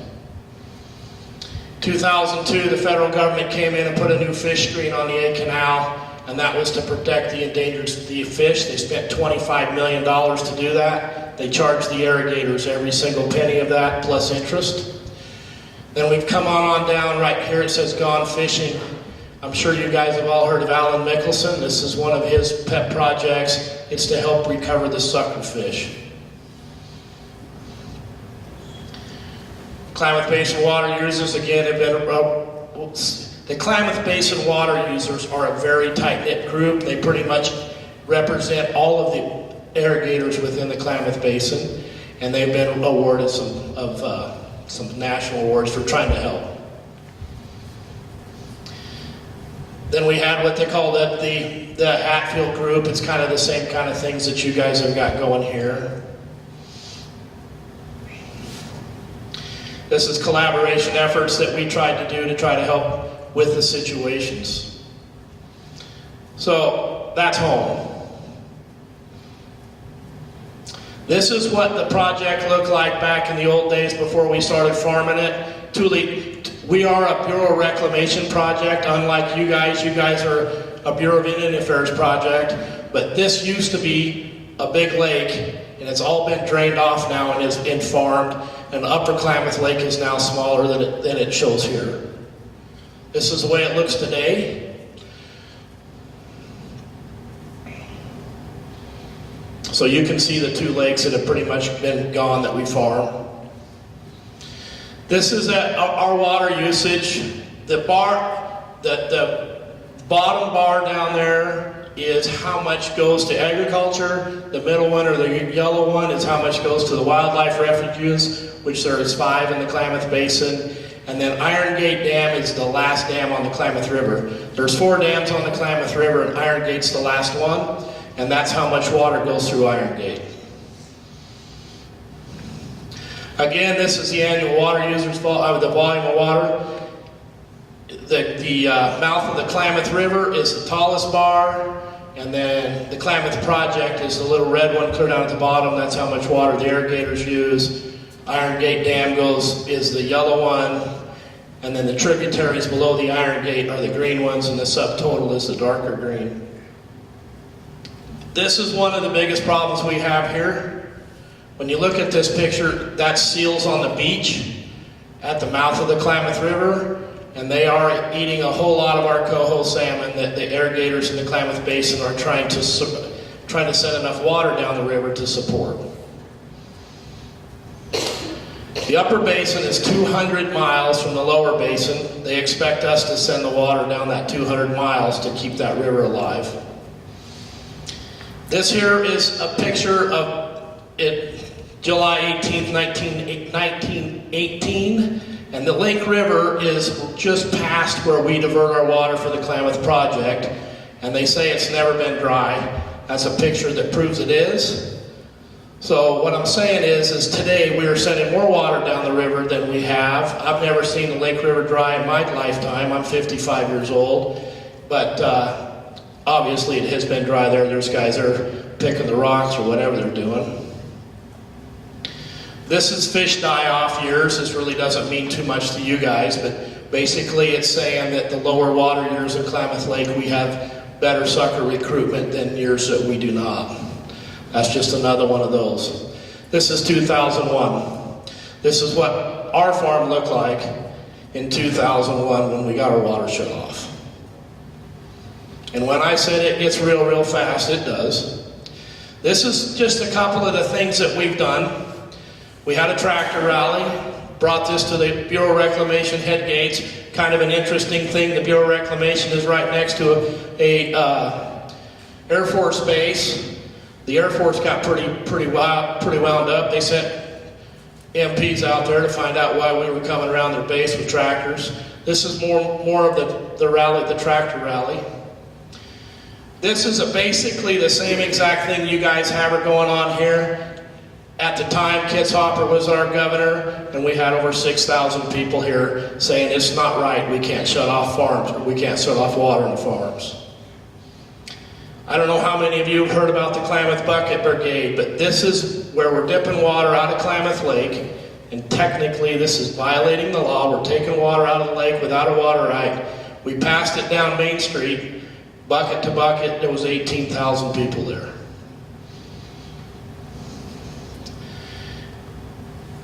This is the largest congressional hearing outside of Washington, D.C. that was held in Klamath Falls to try to solve the problem. That's just more of the Bucket Brigade. Some pictures of some kids that are farmers. We are a project that was pretty much homesteaded between the First World War and the Second World War. There was a few veterans from the Korean War that got homesteads. This is just to make that point. Some more of that. Then in July 4th, 2018, or July 4th, 2001, we all climbed over the fence and opened up the head gates. This is what happens when you do that. The federal marshals show up. We're over there on the back with the flags, and of course you can see the federal marshals with their cop cars, and they're armed. ESA were basically saying we needed to amend the ESA, and there was a video for that. This is back to where I'm at. But basically, what I'm here to tell you is I've done it. I have fought to try to save water. We are in no better off than we were in 2001. In fact, we're worse off. The federal government has spent $200 million to update our irrigation projects. We have fancy pivots. We have better irrigation systems now. They've given money to the tribes. They've paid farmers not to farm. But today we are worse off than we were in 2001 before we all started doing what we did. And I think we should have came up with the Klamath Basin Restoration Agreement in 2001. I don't know, the Klamath Basin Restoration Agreement was a negotiated agreement similar to your compact. It died December 31st of 2016, and basically we are right back to where we used to be. When I'm saying the upper basin and the lower basin, the upper basin didn't start feeling the pain until adjudication happened and the tribes exercised their water rights. which was more water in the rivers to protect their historical hunting, gathering, and fishing grounds than we had 7 out of 10 years. So the upper basin farmed and continued to go on and work and make a living farming and ranching until until 2013, and now they've cut their production by 60%. The project side, which is the Bureau Reclamation side, has been able to pump water and keep going. Their production is down probably about 20. But the point is I have here is, like I said earlier, I truly believe that the upper basin, the lower basin, and the Klamath Basin would have been a lot better off if we could have come to an agreement and said, hey, we need to just settle this deal instead of fight. I don't know how much I need to get into this, but in July of 2001, when we climbed the fence, I may or may not have been there, depending on if you're law enforcement. The real fact is I was there, and it didn't get, we had water for like 30 minutes, and then the cops were there and took it away from us. So it was fun to do. I'm here to tell you, we enjoyed it, but it didn't get us anywhere. And so I think the negotiated agreement's where we need to be. That's pretty much all I've got to say. I guess we're going to have some questions and talk later. Joe, is that with the plan? Donnie, real quick, what has it done to your county's ag statistics, production, that kind of thing? Do a quick review there. Well, we're 440,000 acres. We produce about $480 million worth of commodities. Most of that is beef. Now, that's not true. We have about 60% of it is beef cattle. Like I said, the beef cattle is off about 40%. And our irrigated agriculture, potatoes, grain, alfalfa, we raise mint, onions, used to raise sugar beets, that stuff's down around 25 to 30%. The taxes in the Klamath Basin, because of that, and as being a county commissioner, that's pretty important because that's how we pay for our law enforcement and our roads and all those things. Our taxes in the Klamath Basin to our general fund is off about about $14,200,000. And that's because of value of ground's gone from dry land, from irrigated agriculture to dry land. This year we had about 160,000 acres dry out of that 440,000. That's a good question. I'm getting prompted up here. It was what about our lending institutions? The banks, when there is guaranteed water, the banks will loan to the farmers. When there is not, basically our farmers go without operating loans. And so it's pretty tough to get through the year, without an operating loan. And to be honest with you, in 2001, the banks rolled everybody's notes.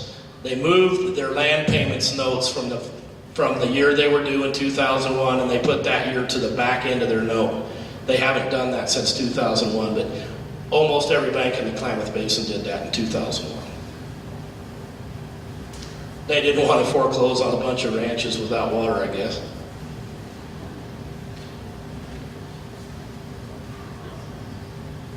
All right, we'll take a break for about 15 minutes. Use the restrooms, wherever you want. Write your questions down, get them in the bucket. Doesn't matter if it's for Donnie, Ethan, or Anna. Then we'll come back and start asking questions to the three of them. Thank you. Yeah, the questions need to be in the bucket before we resume 15 minutes from now. At this point, I guess I'd like to let everybody see our commissioners. First of all, we got Jeanette Rosman, Dave Lake, Dave Vincent, Bruce White, and then myself. So that's the 5 Flathead Irrigation Commissioners, and they're all in attendance tonight. So thank you, and get your questions wrote, and we'll come back in 15 minutes.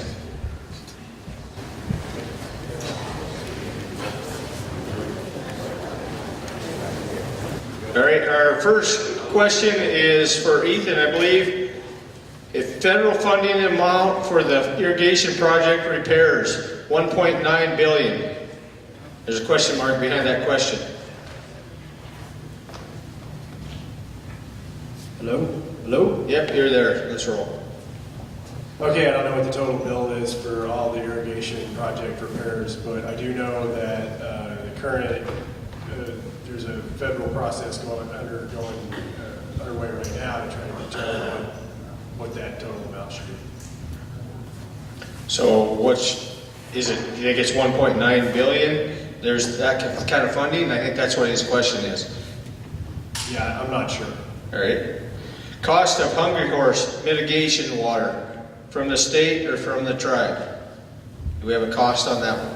I Water out have of to hungry review horse. what the terms are in the compact, but I think it's based on, yeah, I'd have to review that, sorry. I don't have that right off the top of my head. All right. Is it true that 85 DFWP water rights will not be adjudicated, granted?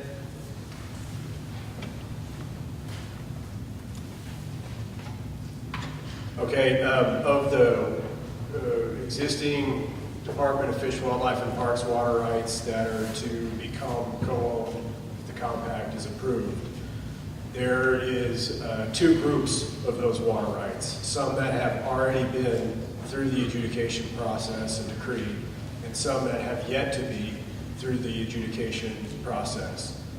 The ones that have not made it through the adjudication process will still need to go through the adjudication process. All right. Are farm deliveries tied to consumptive use only? No, they are not. They have an element that is for the inefficiency of application on farm. And in some cases would also need to account for conveyance inefficiency throughout a farm if you've got within farm ditches and means of transfer, pipelines, that type of thing. All right.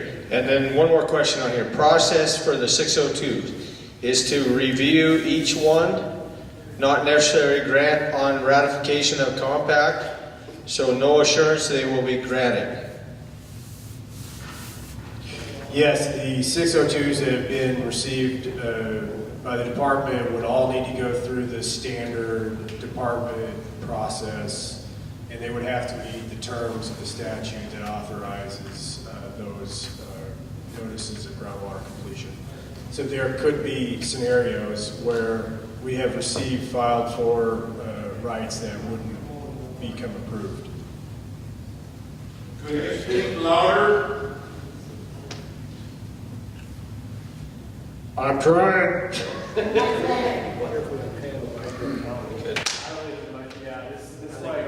All right, I'll pass it off to Anna. She's got a card that pertains to her, and I'll let her read the question to you. Okay, so is the tribe asking for more than they can justify for fish?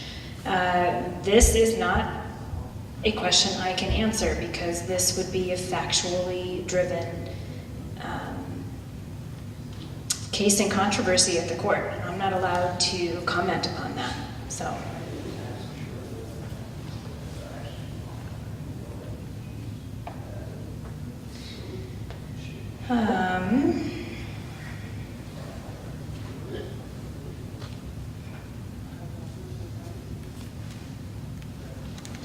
So what would happen if the tribes did a historical investigation into who the lands actually belong to by tracing it through land records and sales, and a count found that some land should go back to either a tribal family or tribe?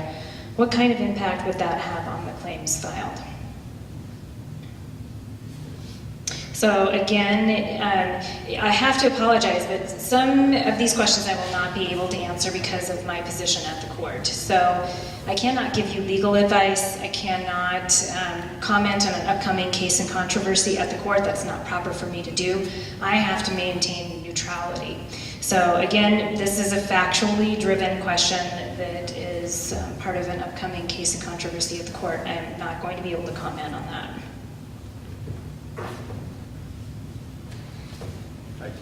Okay. Okay, what court would enforce Montana Water Court decrees? So Montana Water Court decrees are enforced by the district courts. They are the courts of record that do enforcement.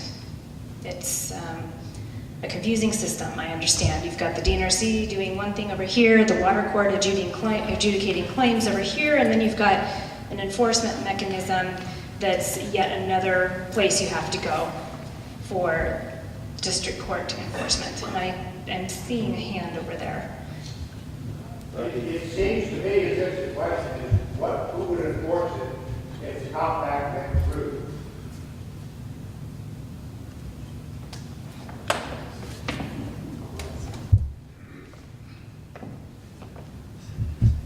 The enforcement of the water rights, if the compact went through, would be water commissioners appointed through the Unitary Management Board. And that would be the tribe? No, the Unitary Management Board is a board that is a partnership between the state and the tribes and the federal government. So the district court you talked about, Anna, would they all go to Folsom District Court? Am I understanding right? Or? Yeah, it would be it's the district court for the district that you live in. And I'm not sure, I think there's 22 districts in the state of Montana. So that would be the district court you would be going through. Yeah, because it's one of the judges in the court that's appointed as these are different from the division water court judges that I spoke about earlier. Remember I said there are 4 division water court judges. They actually hear water court cases, things that come to us pertaining to the adjudication of the water right claims. The enforcement mechanism is completely different, and it is done by the district courts at the district court judge level. So whichever county you're in, whatever district you're in for your district court, if there's multiple judges, they will choose somebody to most likely be the judge that handles the water distribution issues. Yeah, we're going to accept a little bit of these questions or working with these questions. Maybe the person wrote them, as long as we keep it in hand. So Bruce, you got something with this one. So in fact, if the compact passed, would that remove that case from district court and go to that water commission he's talking about? I think that's the question. At that point, is district court no longer involved if the compact passed? Well, I can speak to the fact that the water court decrees will incorporate the compact in the final decree for the water court. Once the compact is approved by the court, it goes into the final decree without alteration. So what happens is the enforcement mechanism is described in the compact for the compacted water right. That's a very specific thing which Mr. Nace has spoken about tonight. The state-based claims, those filed use decreed water rights that I was talking about that come through the normal general adjudication process, those would be enforced by the water commissioner appointed by the district court.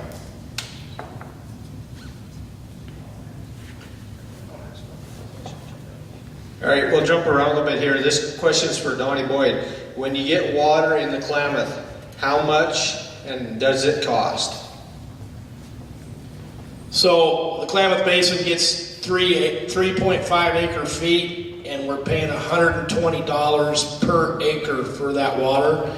And then if you are in some irrigation districts that have extensive water bill or extensive legal bills because they've been fighting this for as long as they have through the courts, or they have pumps that move the water around through the system, there might be charges on top of that. But basically it's $120 an acre for 3.5 acre feet.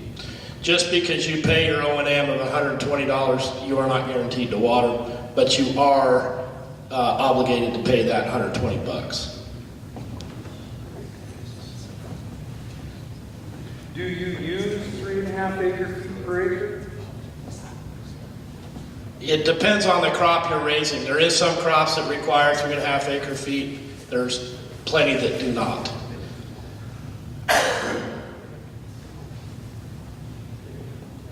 All right, there's another question here. Where does John Tester's Congressional Bill 3013 factor into the compact? At this point, I guess I'm gonna answer that because, as best of my knowledge, the 3013 bill is dead at this time.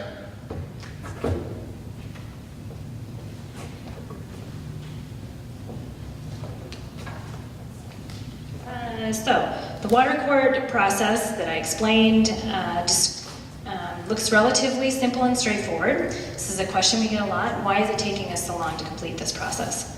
It's a good question. Some of it has been funding through the state legislature. We are funded by the state. I work for you, your tax dollars. There has been, throughout the history of the adjudication, cutbacks in the number of people working about the DNRC and the water court. And so it has taken longer than,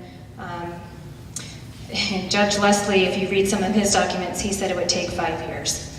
But unfortunately, here we are. So that's the best explanation I can give you. We are working, I promise you, as fast as we can.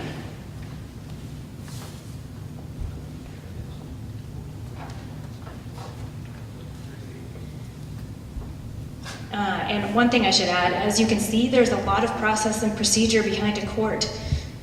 We have to follow due process and notice procedures, and there's just a lot of time built into some of the processes. So, like from issuance to decree to the time the court starts working, it takes time.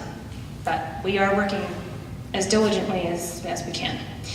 And I don't forget who I work for. Okay, what is the difference between a claim on a federal tribal reserved right and state-based water right? So, the most simple answer I can give to you about this is the way they are established. Remember I talked about pre-July 1, 1973 water rights in the state of Montana being established in different ways.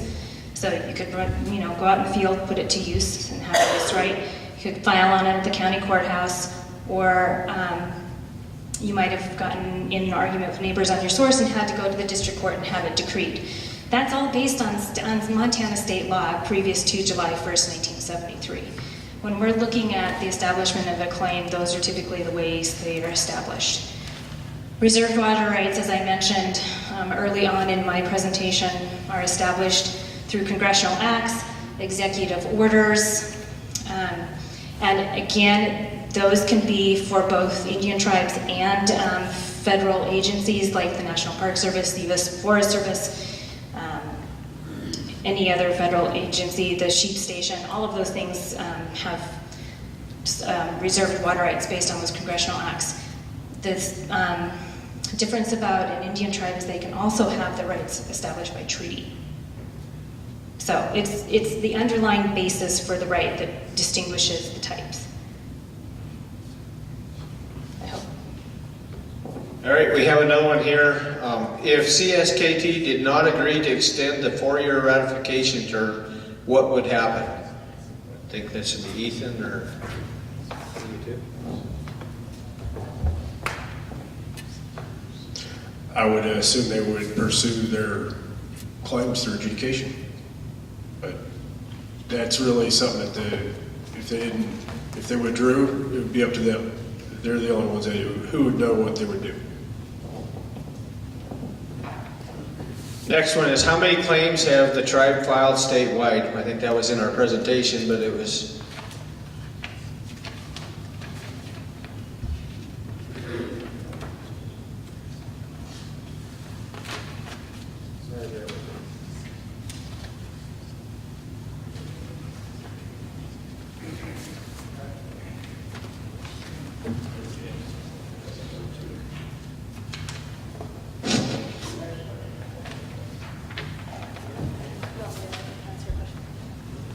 So,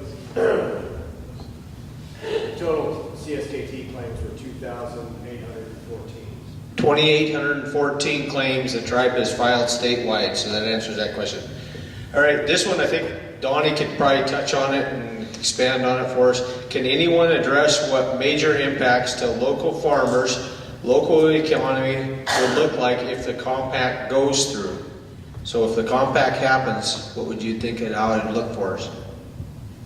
Well, I don't know exactly what the compact looks like, but the Klamath Basin Restoration Agreement, basically, we were going to be intact. The agriculture was going to farm at about the level it is today. They were asking for about 40,000 more acres out of that 440,000 to come back out, so about 10% more to idle ground. One of the things you have to remember about the Klamath Basin is we have highly fertile ground in parts of the basin and ground that is not quite so fertile, and that's the ground they would have idled. We refer to it as Class C ground, and that's the ground they would have taken out. So I think the farmers in the Klamath Basin would have maintained, would have been intact, we would have continued our way of life, and the Klamath Falls, the city of Klamath Falls would have continued going on pretty much like they are. And I would assume that's pretty much the same way it is here.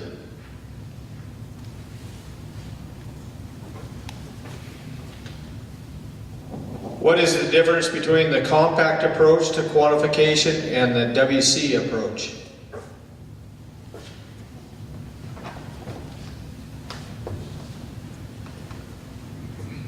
The quantification, and I'll speak to the in-stream flows, was largely determined by starting off with the irrigation requirements and working backwards towards the in-stream flows. It's a little more complicated than that, but that's the general gist of the way that the in-stream flows were determined for the compact. Yeah, I can't speak to how the Water Corps would quantify things. So I'm back to my statement that you've heard me say before. It's a factual investigation. It's possibly an upcoming case of controversy. I cannot speak to that. Ask Donnie what they did in Klamath. In Klamath, it's already been decided 7 out of 10 years the tribes get 100% of the water for in-stream uses so that they can protect their treaty rights and have hunting, gathering, and fishing rights in all the ordinary and custom places. So basically the tribes end up with 100% of the water 7 years out of 10. Who decided that? An administrative law judge decided that. He was a psychologist, so I don't think he had any idea what he was really doing, but an administrative law judge made that decision.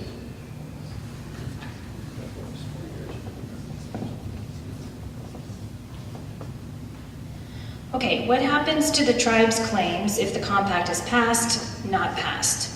So I'm thinking that you're asking about the statements of claim that they filed by the July 1st, 2015 deadline with the DNRC. So if if the compact is not passed, that first process that I talked about at the beginning of my slideshow, their statements of claim will come along through with the state-based statements of claim that the water right owners in those basins have filed, and they will go through the same review process that all the statements of claim go through. They'll be afforded the prima facie proof. Preponderance of the evidence will be the weight of evidence required to overcome that prima facie statement of proof and prima facie claim statement. I can't even talk anymore. Statement of claim that is prima facie proof. So they'll be treated like every other statement of claim in the state. If the compact is passed. They're withdrawn. They're withdrawn. The federal and the CSKT filed rights are withdrawn. Without prejudice. I don't know what that means.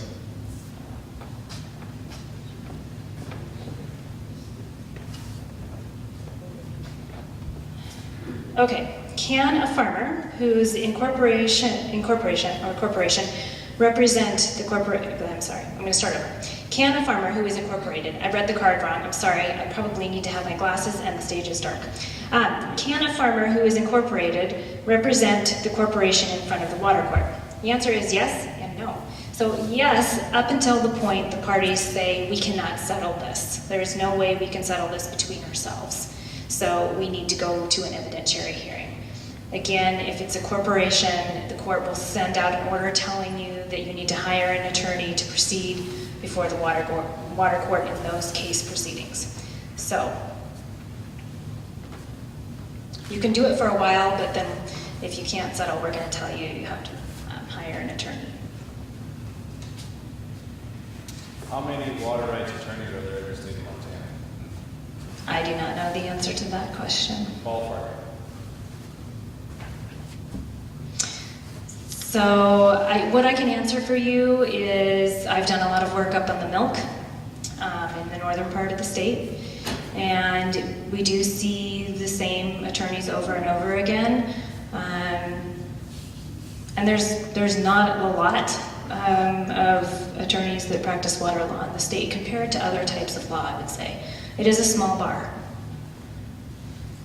But I don't know an exact number. We don't recommend attorneys, I don't keep track of that. We're not here to recommend attorneys. We can't do that, obviously, as the court. So. All right, I believe this will be for Ethan. Will the DNRC police each water right on the reservation at each head gate, well, turnout, and pumping station if the compact fails? No.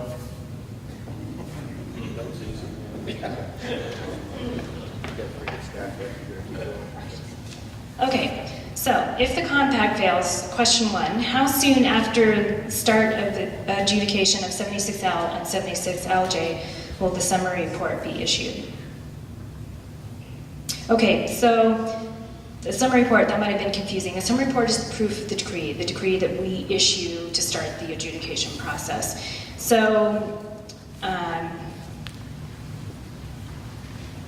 if the compact fails, how soon would we issue the decree?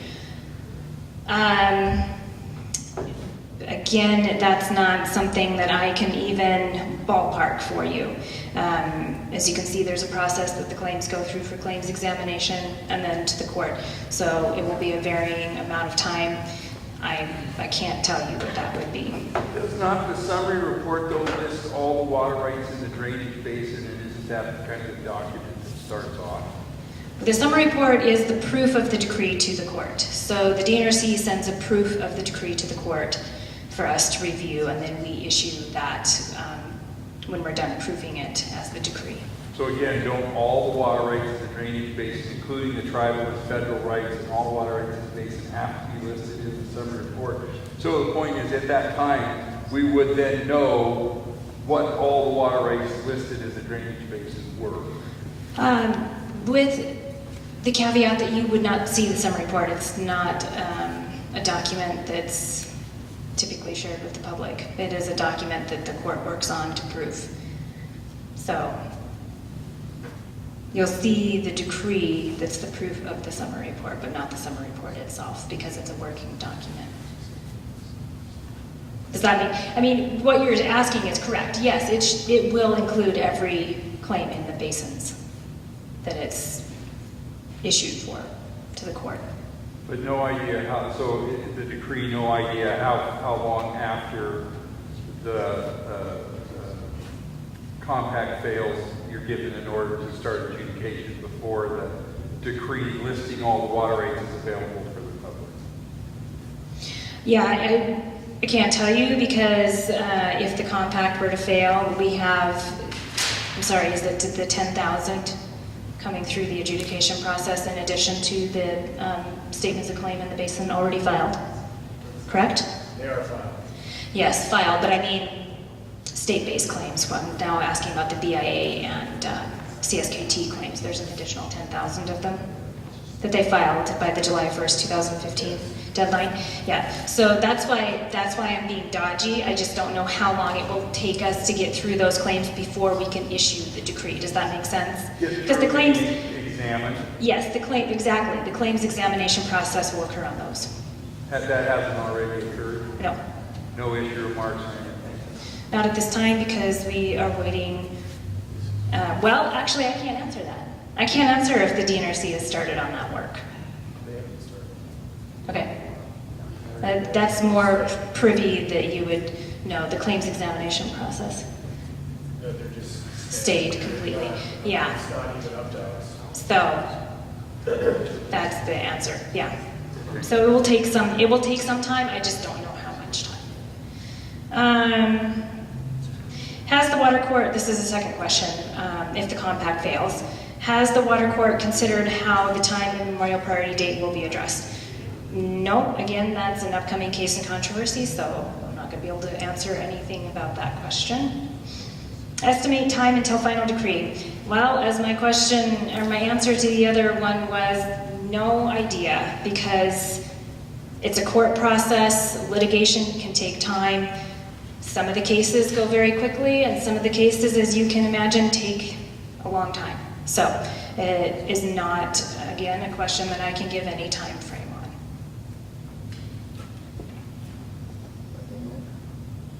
on. All right, we'll switch to Donnie. What is all of this in the Klamath done between neighbors and fellow irrigators and that part of stuff in the neighborhood? You know, that's pretty interesting. I was just literally thinking about that. There's a lot of friends in town today, or there's people that used to be friends that are no longer friends because they're fighting over water issues, who's getting it, who's not. So there's been, in 2001, there was 3 farmers that committed suicide because they had no way to pay the banks. So it's been pretty devastating today.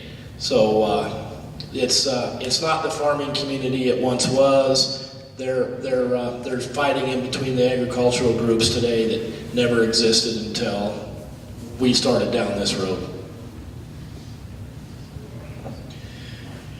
All right, I don't know who's going to answer this one, but we'll shoot away, and then one of you two over there, I guess. Is the Hellgate Treaty 1855 still in effect?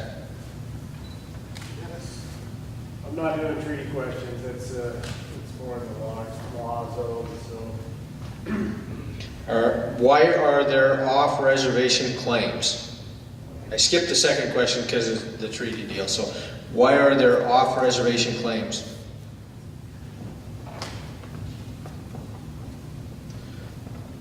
Part of the treaty that is the Stevens Treaty for the CSKT includes the opportunity to file for off-reservation claims.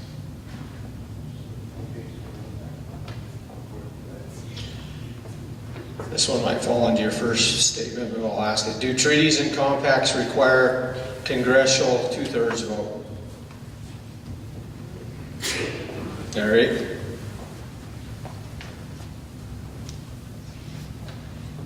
What means you're on this, Ethan?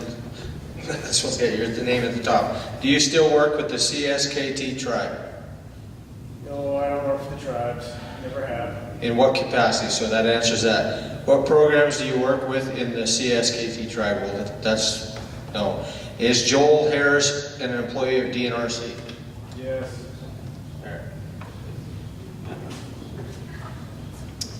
So how many of the 200,000 claims are on within the CSKT reservation? I do not have those numbers. I don't know if DNRC, the Adjudication Bureau might have those numbers. I do not have those numbers.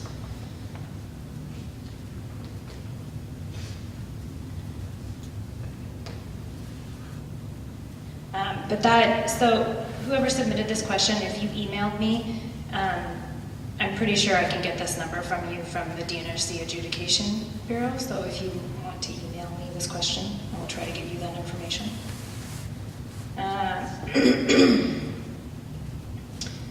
Okay, so I think this is something that I've been hearing about, the secretarial rights. So, and I think these two questions might be related. Many property owners possess U.S. government documents with statements that their property includes water rights. How has the Montana Water Court dealt with such claims in other parts of Montana? And then the question that I think is related is how will the secretarial rights be handled under the compact or without the compact? So secretarial rights are defined in the DNRC Water Rights Claim Examination Manual. I gave you the link to the DNRC adjudication webpage. You can go look at the manual yourself. It's in Chapter 6 under Type of Historical Rights. Secretarial rights will be treated as use rights. They are rights that are based upon the Homestead Act. So if you have a homestead patent, that's what they're using to establish their priority date as a use right. So, under the compact or without the compact, while they're a state-based claim, I'm not sure how that would affect, but I can tell you the definition of the secretarial right, and that's what it is. So, state-based claim, use right, based upon a patent date. So the date that that was issued would be the date it would be very priority date, right? So if it's a 1905 secretarial right, it's a 1905 water right. Well, and so here you go with what a statement of claim is, right? So when statements of claim were filed with,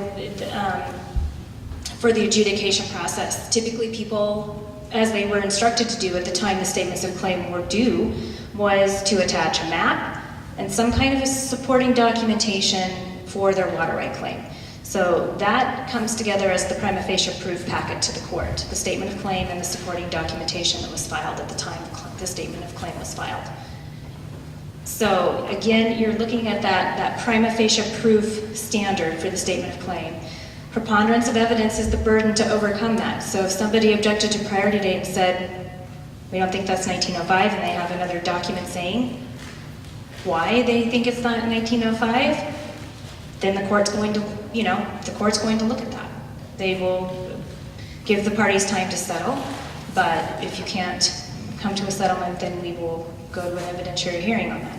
So I can't give you a definitive answer, I'm sorry, because I don't know if somebody has another document saying it's not actually 1905. Again, we're back into that factual realm. But if they didn't have to file it in 1982 and ask their justice for these documents, what if they didn't file it in 1982? So, the 1982 deadline for statements of claim, meaning that you wanted to be included in the adjudication. If you did not file by 1982, your claim was presumed to be abandoned. The legislature did open a late claim filing period between July 1st, 1993 and July 1st, 1996. We do have late claims that were filed during that time frame. They have an enforceable priority date of June 30th, 1973. And we also have another claim filing period that just began for something called exempt claims. Well, it's been in process for several years, but it's another legislatively mandated time frame for people to file something called an exempt claim. So in the initial statement of claim filing period, there was a set of claims that were exempt claims. It's a statutory definition. It is domestic or stock water from groundwater or in-stream sources, directly from the source. There is an opportunity now for people that did not file on those claims to come in and file on them until July 1st, 2019. And it's the same process. You file your statement of claim. You have to prove the documentation in there, so it's supporting the priority date you're claiming previous to July 1st, 1973. And they're going to go through the same process that every statement of claim goes through in the adjudication. So there is a caveat to the 1982 deadline twice, with the late claim filing period and now the exempt claim filing period. And of course, as you saw in that legislative portion that I handed out earlier, a stay on any of the federal reserved or Indian tribe reserved water rights that were currently being compacted for, they didn't have to file until July 1st, 2015. Is that good?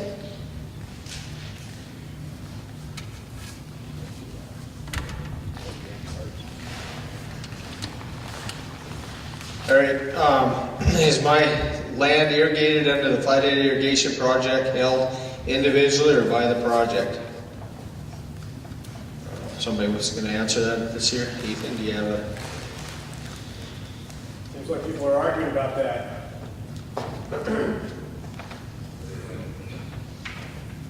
I said it seems like people are arguing about that, and at this point, there are two competing I'll call them competing claims that were filed within the filing deadline, one by the BIA, and then another one that's identical was filed by the FJBC. And I do not know, but I expect that some individuals would have filed for their own individual lands as well. That's the kind of thing that has to get sorted out during adjudication. Does anyone know who the People's Compact are, or if so, where they're based out of?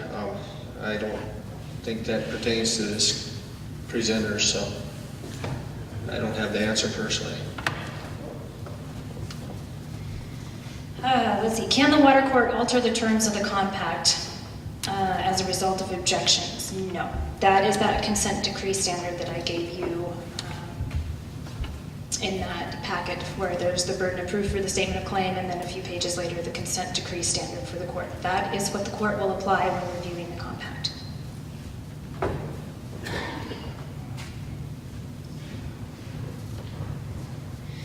If the compact doesn't go through, does an irrigator need to file a water right on his farm, or would it be filed through the project? So I think we have the answer about project versus farm water maybe from Mr. Mace just moments ago. You can't file on a water right on your farm to be included in the adjudication at this point in time, unless it's one of those exempt claim filings that I just talked about, where it's a domestic or a stock water claim from groundwater or directly from source. So that would be the only type of claim you could file at this time.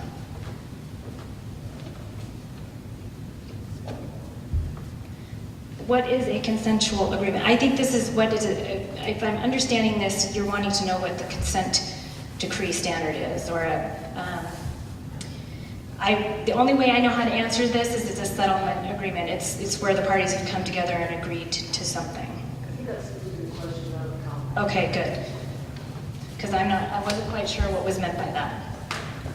What is a consensual agreement? Oh, I know what they're talking about. Sorry. Yeah, that is the question. Yeah, there's an opportunity for folks that are within the irrigation project area to agree to an amount of water that's similar to what. Could you speak up, please? Can't hear you.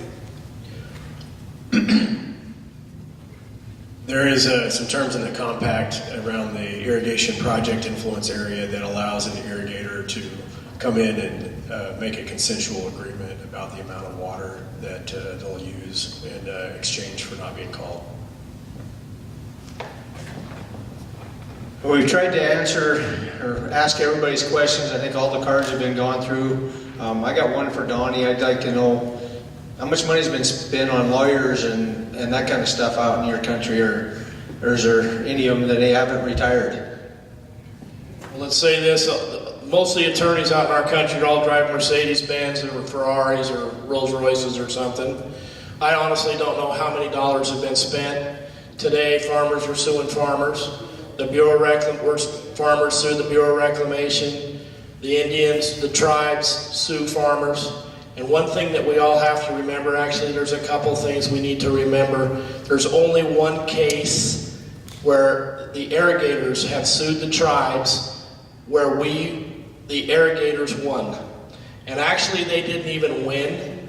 It was down in the Ninth Circuit Court of Appeals. It was down there in December. Well, it was a couple months ago.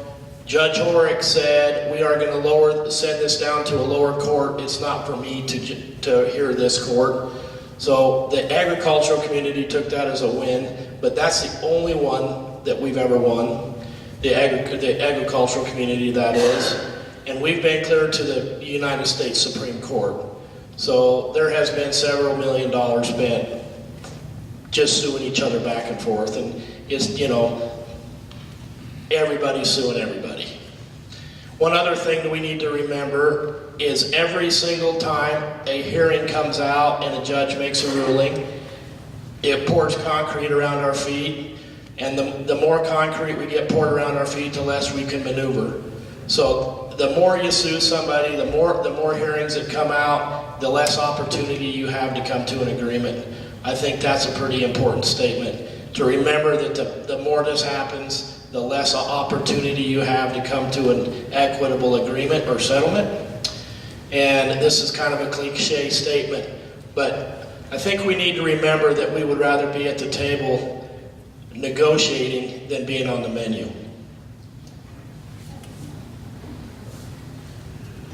All right, I think that winds up all the questions, written questions. I want to thank all three presenters for coming. This was designed as an educational. Hopefully you guys, everybody learned something out of it or got some questions answered. And thanks again from the Flathead Irrigation District.